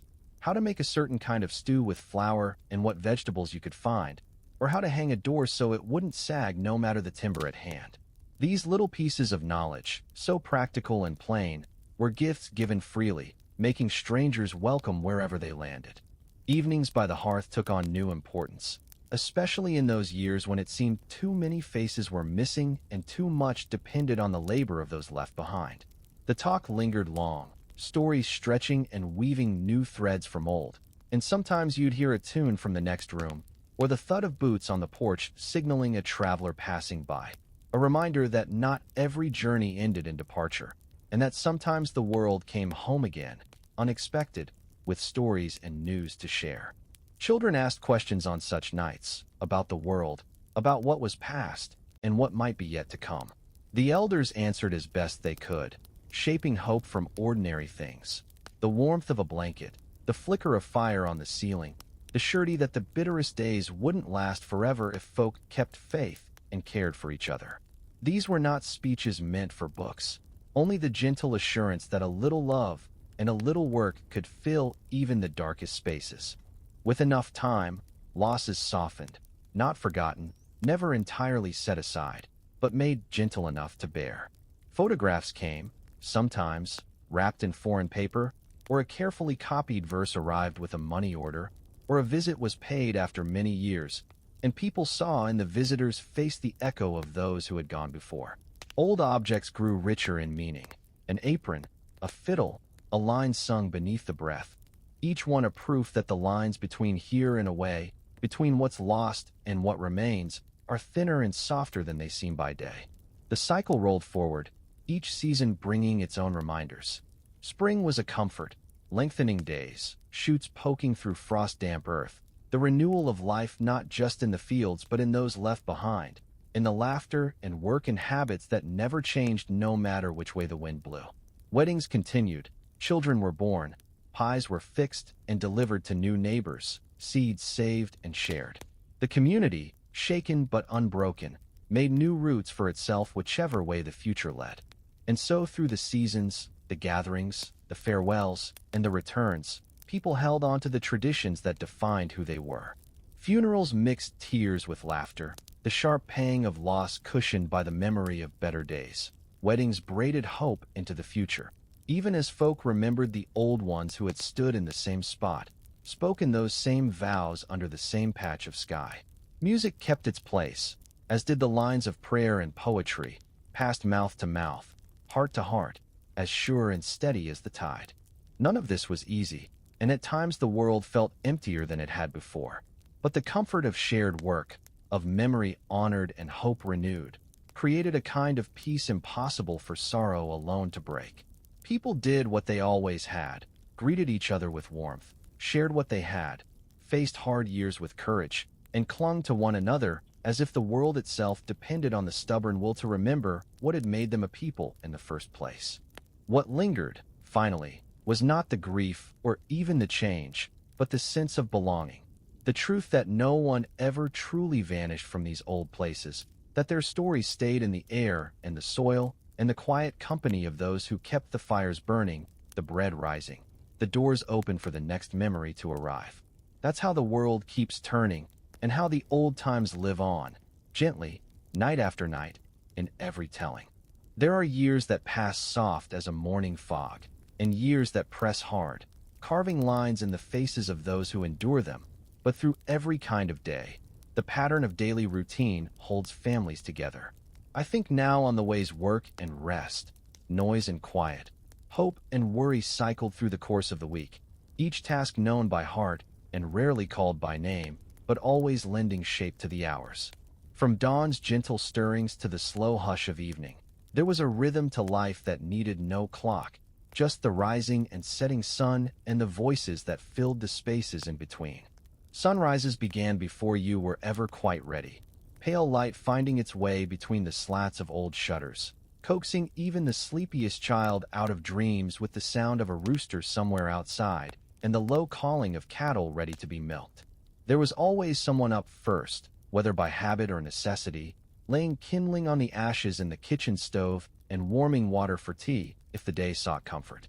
Movements were efficient but never hurried, each step practiced and measured, boots pulled on, shirt thrown over last night's sleepwear, a glance outside to gauge the weather, clouds hanging heavy promised mud, bright skies called for work that might last past noontide. In those earliest hours, chores came quietly. The fields and gardens needed tending, seeds planted in neat rows with a hope that this year's crop would be better than the last, weeds pulled by hand, and the earth turned slow and steady. There was a peace to the work, sometimes music, sometimes silence, always the steady hum of insects in the grass and the laughter of the youngest making a game of stones and clods.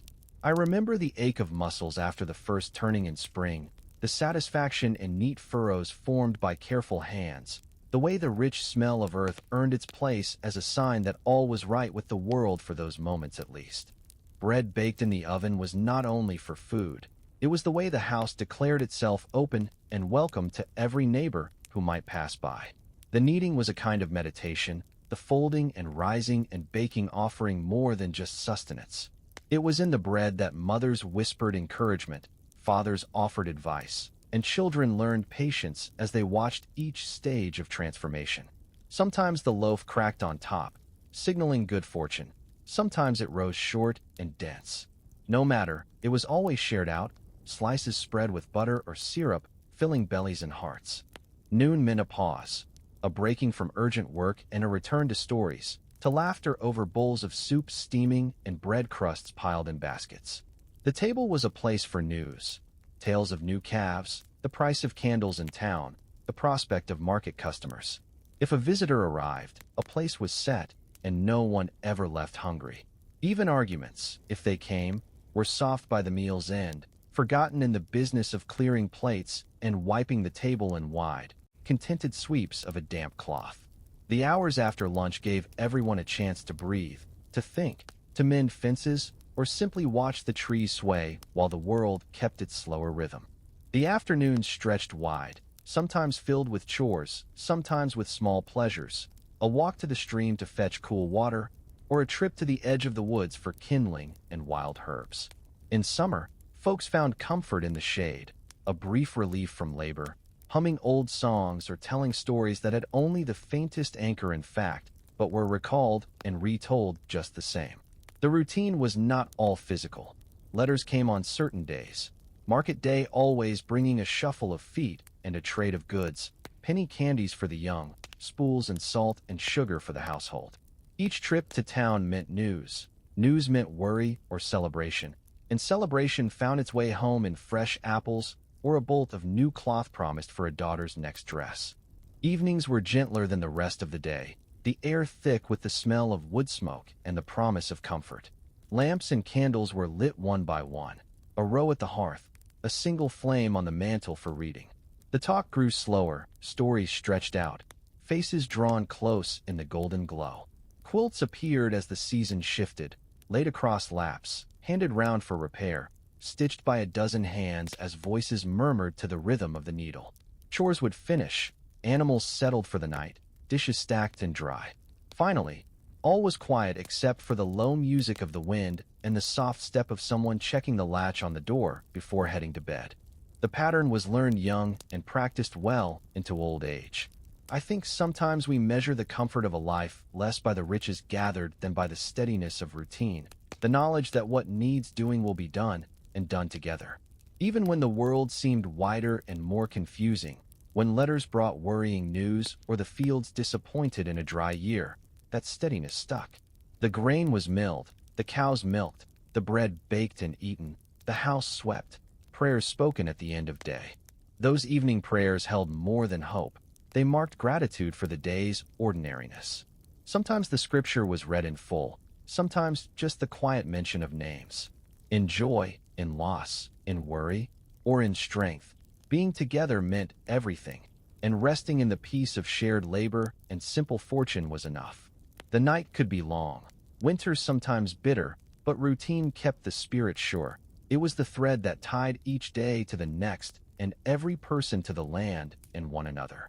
In all, the daily rhythm was the quiet machinery of family, friends, and community. No story or song outshined the importance of these habits. Even now, the memory of a morning milking done with cold hands, a loaf of bread broken in laughter, or a lamp trimmed to burn a little longer, outlasts every hardship. Time ticks by, people change, but the pattern remains, reliable, comforting, and true, a testament to the endurance of simple, shared living. Sometimes I think the whole sense of a time and place can be found in the ways a household makes and keeps its meals, and the hush that comes at the table when food appears after hours of work and waiting. The days always started with breakfast that felt earned, a simple meal, but never lacking for heart. Warm porridge stirred thick in a heavy pot, ladled out with a wooden spoon, dusted with a bit of salt when sugar ran low, or topped by the rare sliver of butter if the cow had milked well the day before. Slices of bread, corners crisp from being set near the fire, were stacked in a basket, ready to be taken plain or dipped in the morning's milk.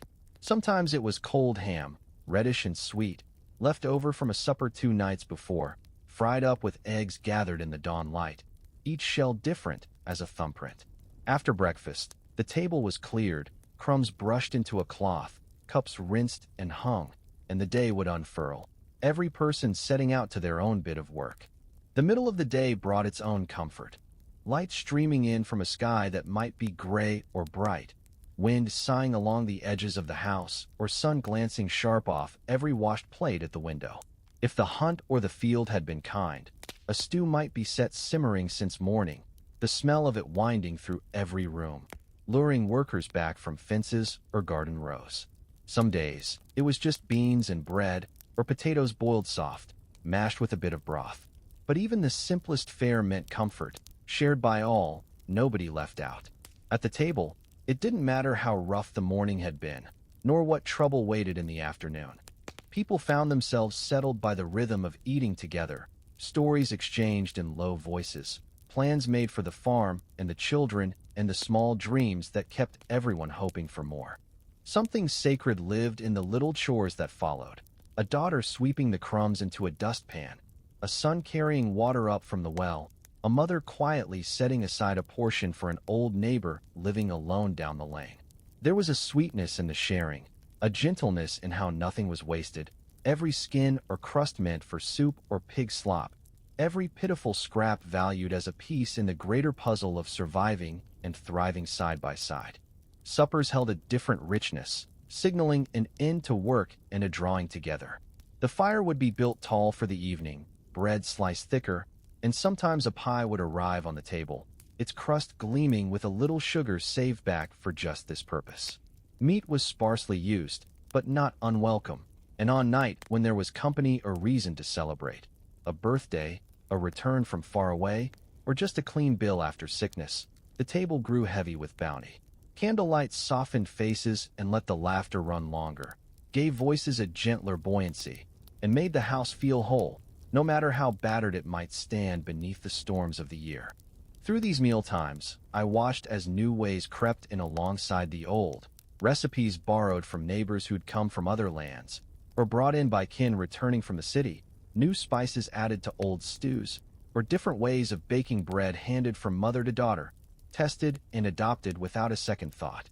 The table carried the memory of years before and the promise of years to come. The food shared across it was never just what filled a belly, but what kept tradition alive and hope burning steady. Hunger did visit us, as it did every family I've known. Hard winters, failed crops, sickness that kept hands from labor made a feast of even a crust of bread or a mug of warmed buttermilk. Those were the seasons when the work became harder, the laughter shorter, and the memory of better times took on a glow brighter than any lamp in the night. Still, even then, grace remained at the table. Some would go without, so that the young got enough, and the stories told across the plates grew more important than the food itself. Stories of days when the house was new and the fields rich, when families still crowded every bench, when a song or a joke could draw warmth to faces despite the cold chewing at the door. In all these routines, the house became more than shelter. It was a place where bread rose on the same shelf year after year, where herbs dried in bunches from the rafters, where pickles lined up drip by sticky drip in crocks dark and cool, and where the hum of daily life spun its own kind of music.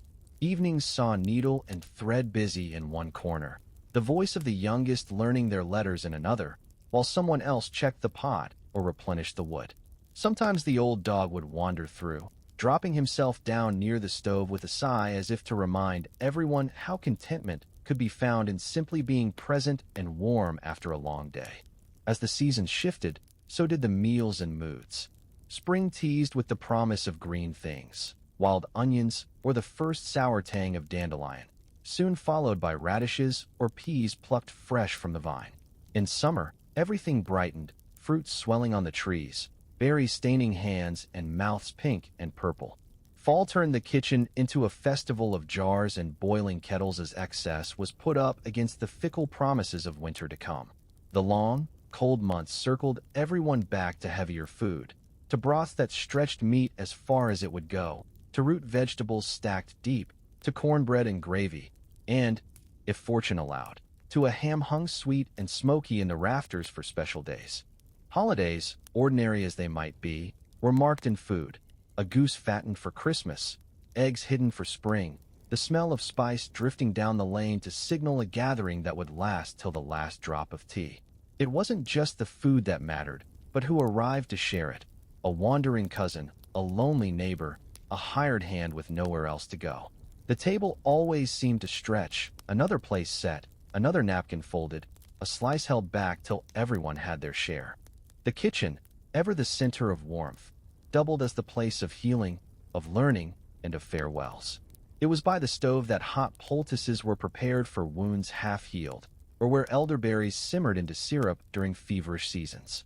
It was in this room that mothers whispered the lessons of life to their daughters. How to cook, how to love, how to accept sorrow and delight both with humility. Here, fathers taught sons that a day's sweat meant a night's comfort, and sometimes, when courage failed, how to say goodbye without breaking. In the quiet that followed a well-fed night, when only the sound of ash settling in the stove and the low murmur of two voices remained, the house felt suspended between then and now, holding all its people, present, past, and hoped for, in one slow, loving breath. There was magic there, a kind forged by hands and hearts united in daily effort, and if you listened, really listened, to the hush of a house at rest, it sounded very much like belonging. That's how I remember it. Each day mapped out on the breadboard and the tablecloth, each memory rising and resting with the dough, each sorrow passing more lightly, because it was shouldered by many. Even now, when the world moves so quickly and leaves so much behind, I carry those routines with me. They are a guide more enduring than any law, a comfort more filling than any feast. The steady, loving rhythm of meals made and shared, of small kindnesses done without asking, of spaces warmed by the presence of each other. No riches could match it, and nothing can quite replace the wholeness of a day built from honest work, good food, and gentle company. There's a certain kind of wisdom that only reveals itself across long years, not born from books or taught in schools, but worn into your bones by the regular passing of seasons and the gentle repetitions of daily chores. When I look back on the ways a home steadied itself through success and disappointment, it's not the grand events or sudden miracles that stand out most, but all the small, unpretending acts that shaped the rhythm of each day and left their mark on the people gathered within those walls. It's in the way you rise early and find comfort in the silence before the world stirs. All that soft light slipping across the floorboards, a kettle set on to boil, hands wrapped around an old tin mug. That quiet is a chance to listen for the low sounds of the house itself. The tick of the clock, the faint movement of a mouse in the pantry, the creak of timbers settling. These are not things you mention in storytelling, but they matter nonetheless, setting the tone for everything that follows. It brings a kind of peace, a soft knowledge that home is not a place built from bricks alone, but from careful attention and the promise of welcome. You learn, too, about patience as the day unwinds in its measured way. The washing must be done, over a basin with water hauled from the well, clothes scrubbed against the board, rinsed till clear, and then wrung out, heavy and cold on your arms. Shirts and sheets billow on the line, bright against the week's dust, secured with wooden pegs while children play at the fringe, laughing and calling to one another. Sometimes a sudden shower sweeps in and you gather everything up and hurry, piling wet cloths over the kitchen chairs to dry, thankful for the warmth of the stove. The work is never really finished, but the satisfaction comes from seeing it done, from knowing that no task is too lowly to take pride in. There are days set aside for mending. The sewing basket opened, spools lined up, needles threaded fine through old patches and newer tears. An apron might carry the story of 5 winters, a shirt the mark of several growing seasons. Each fix, each stitch tucks in a little more security. Shoes are cleaned, buttons replaced, blankets shaken over the porch rail until the last fold of dust escapes. It's not just about thrift, though thrift is something to honor in hard years. It's about gratitude, loving what you have, respecting the long chain of care that preserves the things others might overlook. As the evening wanes, you find the true comfort of ordinary living. Tending the fire, setting out dishes for the last meal, listening for the return of footsteps at the porch. There's a deep satisfaction in knowing everyone's home, that the doors can be locked with a final turn and worries set aside for another time. Old stories get told around the table, not for entertainment, but to remind everyone of what came before, of times when troubles pressed closer, of cleverness and kindness, of endurance through the longest winters. These tales aren't dramatic, seldom heroic, just a gentle weaving of experience into the night. Winter demands a different kind of attention, a stricter keeping of resources, a watchful eye on the depths of the root cellar, a careful pacing of fuel and food till the spring thaw arrives. You learn to chop wood with economy, stacking each split log in neat rows, feeling the cold bite at your fingers, but knowing each pile spells warmth to come. Empty barrels are cherished for grain storage, jars lined up with jams and pickles, each labeled with a date and a hope that nothing spoils. The world outside slows to a hush, snow softening the edges of every fence and gate, hungry birds gathering at seed pans by the window. In those months, the house is a country unto itself, a place of refuge, a reminder that provision and care can overcome even the sharpest chill.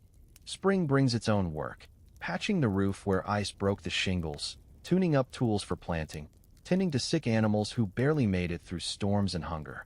The fresh green urges everyone out, hands plunged into the earth, hope rekindled in rows of new shoots, and the sight of buds springing along orchard limbs.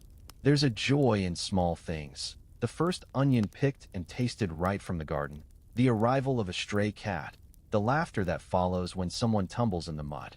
The days lengthen, and troubles seem smaller. There is always something to do, some part of the world that needs your attention and effort. Through summer, the pace quickens, with extra mouths to feed and guests wandering in from nearby towns.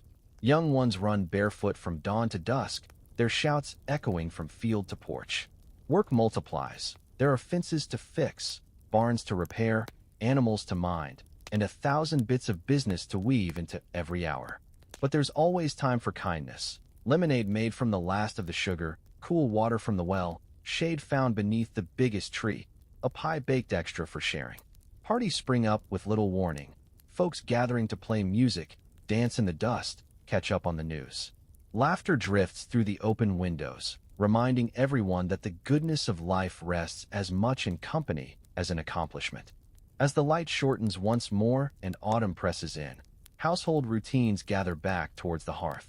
Harvest yields get counted out, corn husked by hand, beans strung and dried, apples turned into sauce and butter. Each meal is a celebration of another season survived, faces glowing in the candlelight, bodies weary but proud of their labor. The very air shifts, scented with smoke and spice and promise. Evenings are for storytelling, for quiet games, for the kind of reflection that asks nothing more than gratitude. A reminder that not every year is generous, but every year, somehow, is sufficient when hearts remain open. I think often about how all these routines, the sweep, the mend, the cook, and the rest, are caught up in something bigger, the passing on of what truly matters. Most of it isn't written down, nor is it spoken outright. Instead, it's understood in the tilt of a head at supper, the thumbing of a quilt's edge, the glance exchanged between two folks who know that trouble and joy will always come in their turn. Each gesture is understated, but none of them are wasted. It's the inheritance you give and receive, as real and as valuable as any land or coin, but more enduring.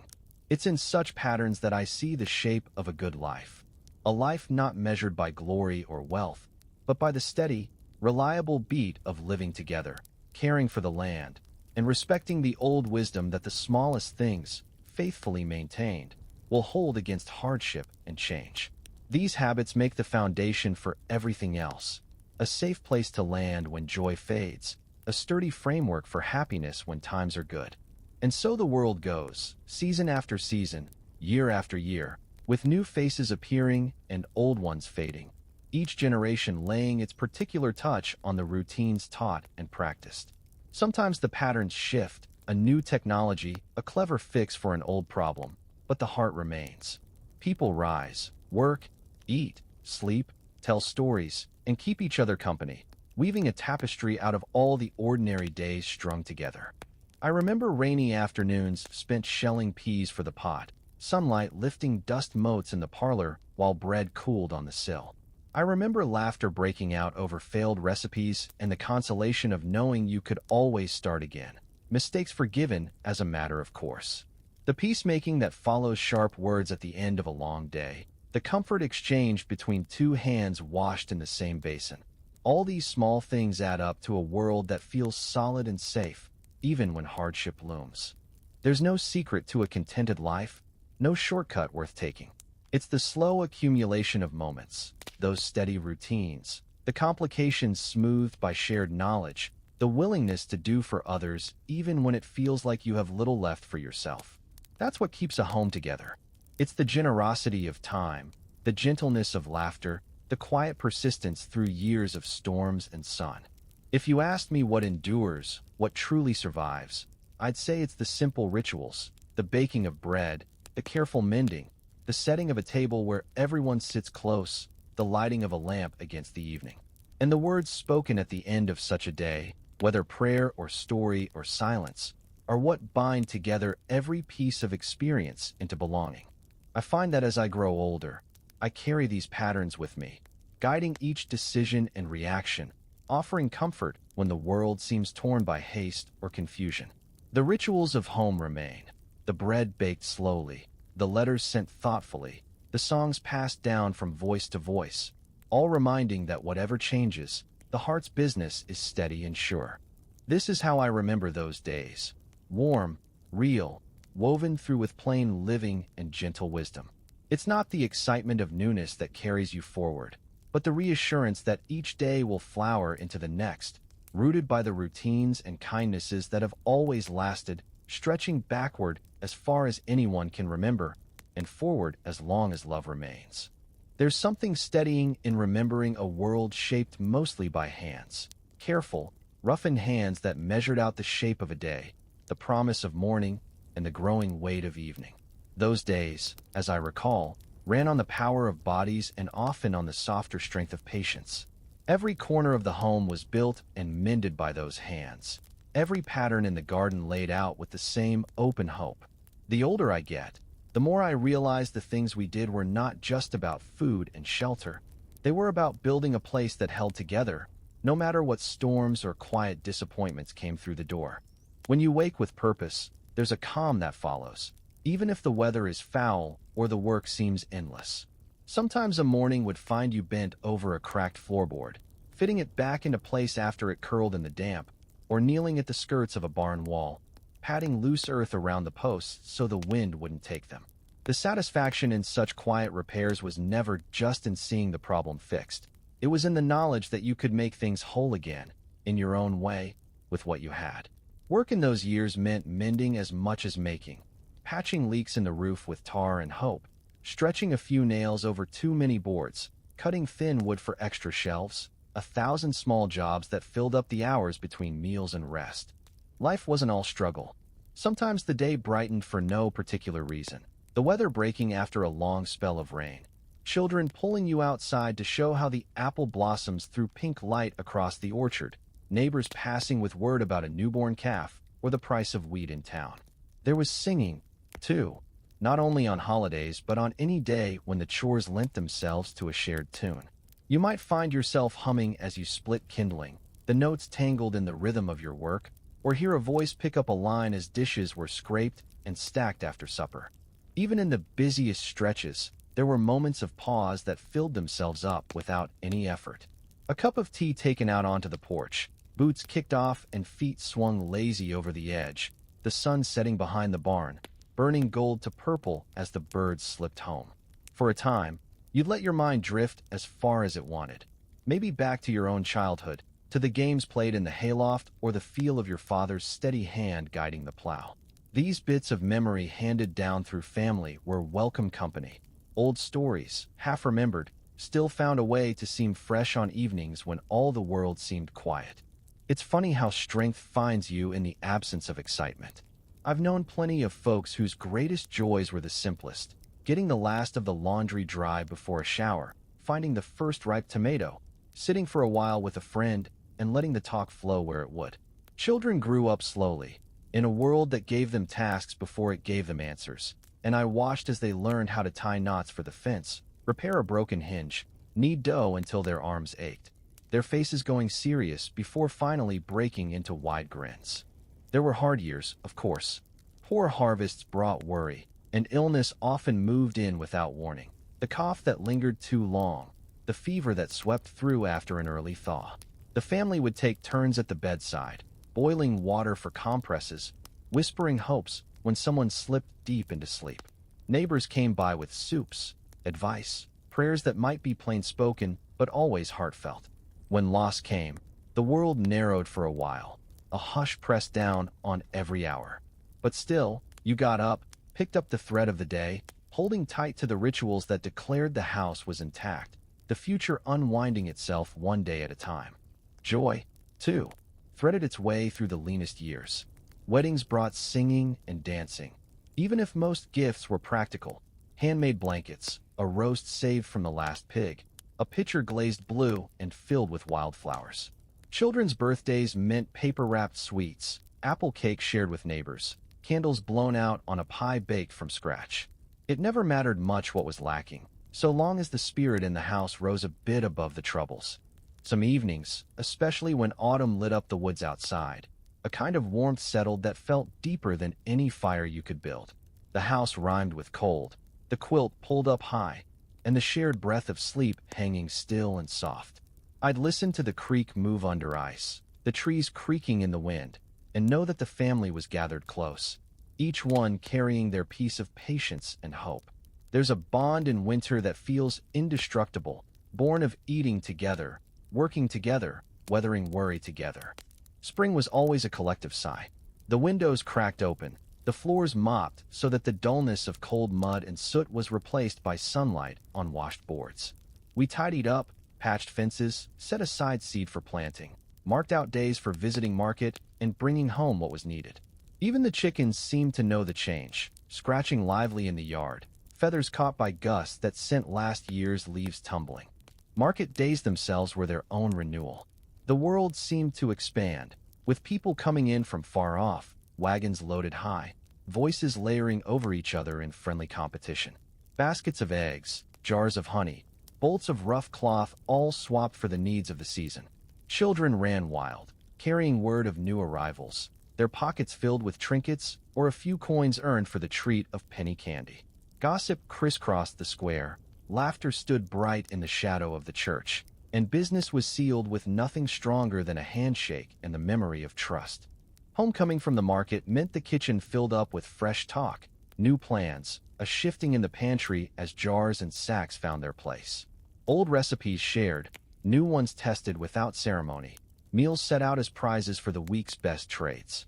All the while, it was the ordinary moments, the sweeping, the baking, the checking and mending, that gave shape to the day's bounty and made the house feel alive. I think, as the years rolled on, what stuck deeper than anything were the ways people kept going. Even folk who lost much found reason for a humble kind of faith. Faith in the sun returning.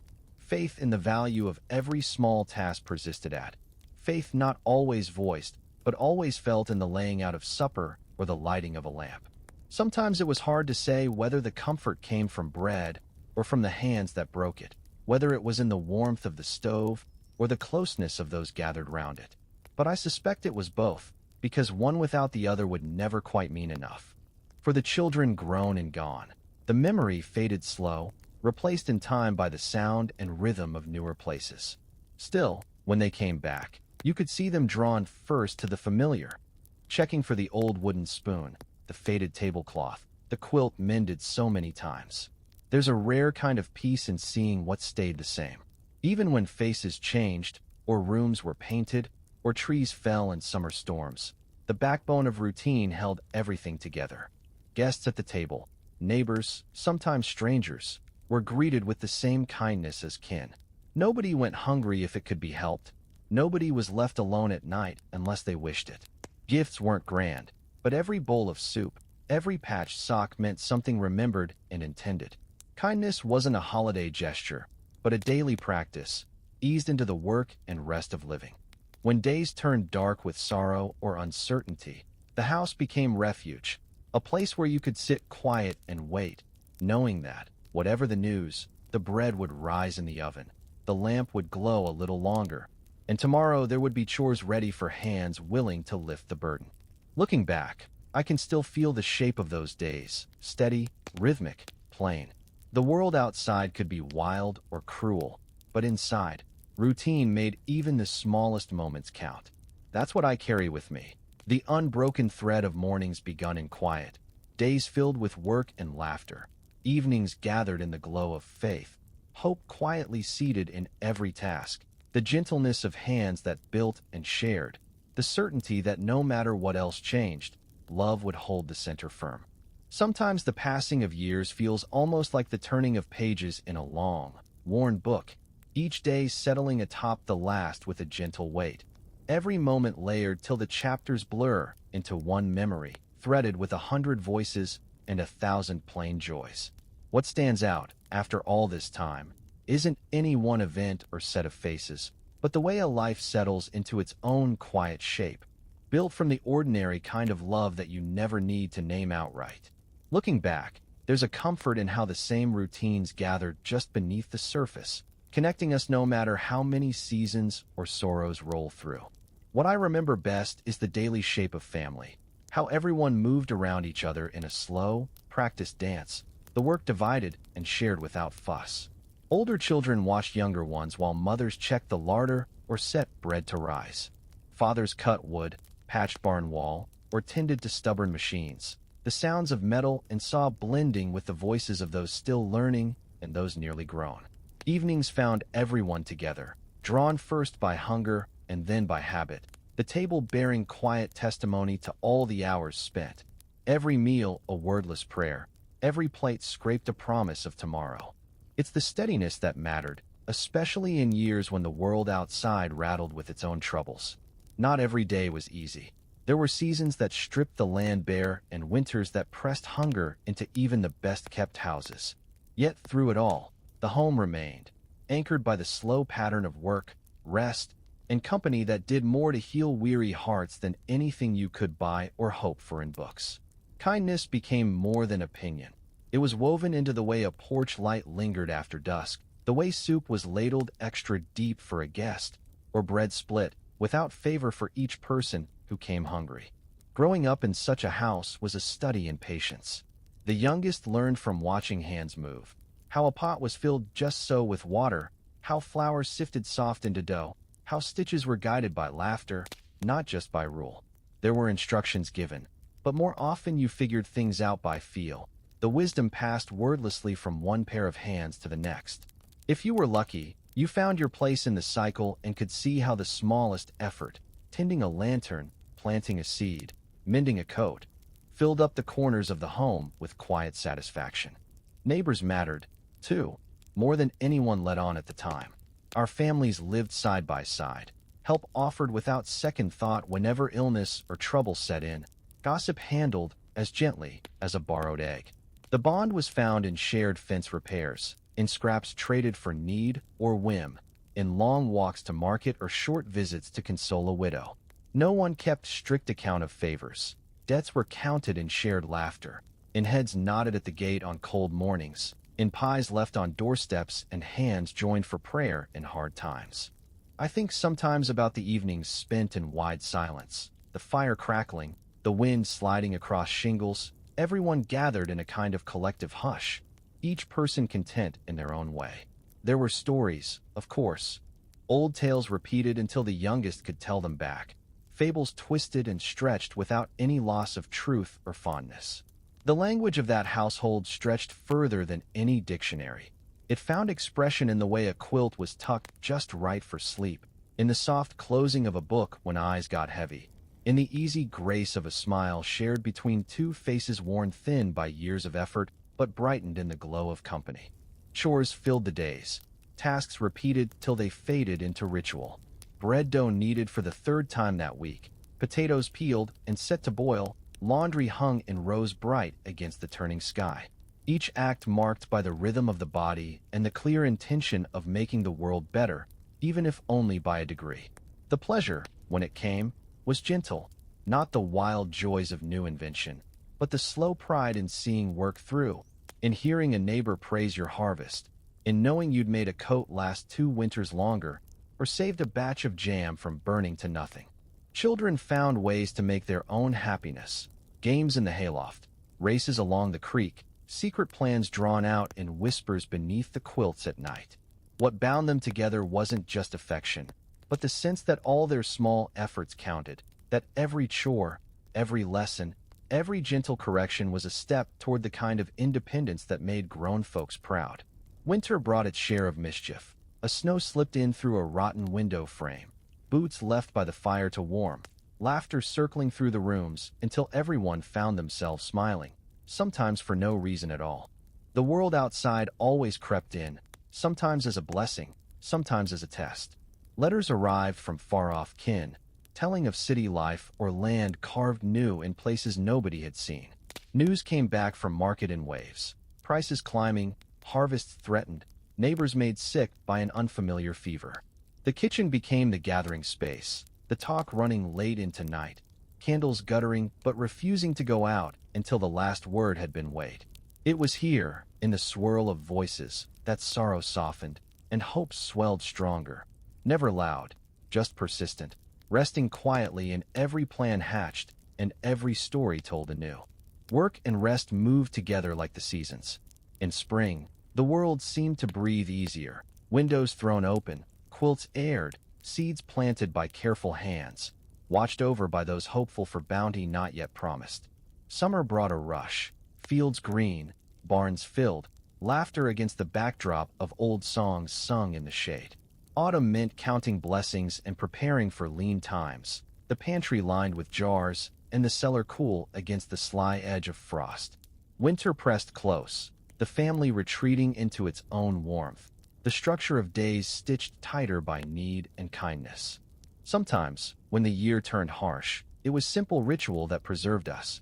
Evening prayer said around the lamp, stories told to coax sleep, a pie sliced thinner so everyone had a share.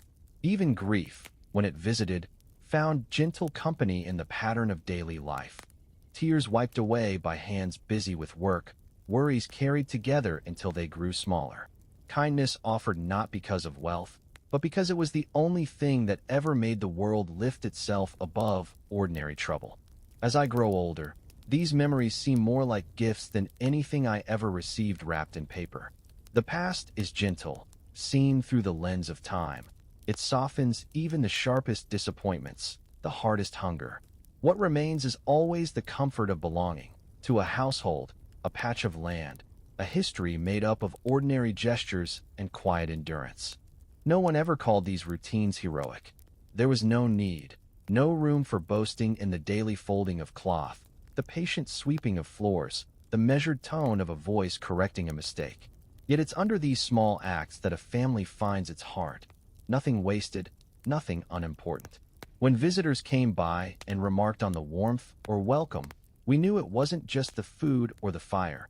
It was the way things had been done for generations, the simple continuity of care handed down like the recipe for bread or the method for saving seeds from one year to the next. In the long dark of winter, when all the world seemed shrouded in snow and the next planting too distant to imagine, we pressed close, finding hope in the warmth of shared blankets, in the gentle music of voices overlapping in song or comfort. The stories grew softer, retold not just for entertainment, but for reassurance, that even in the hardest hours, there was always someone, somewhere, who had lived through worse, and who had managed to find laughter and light along the way.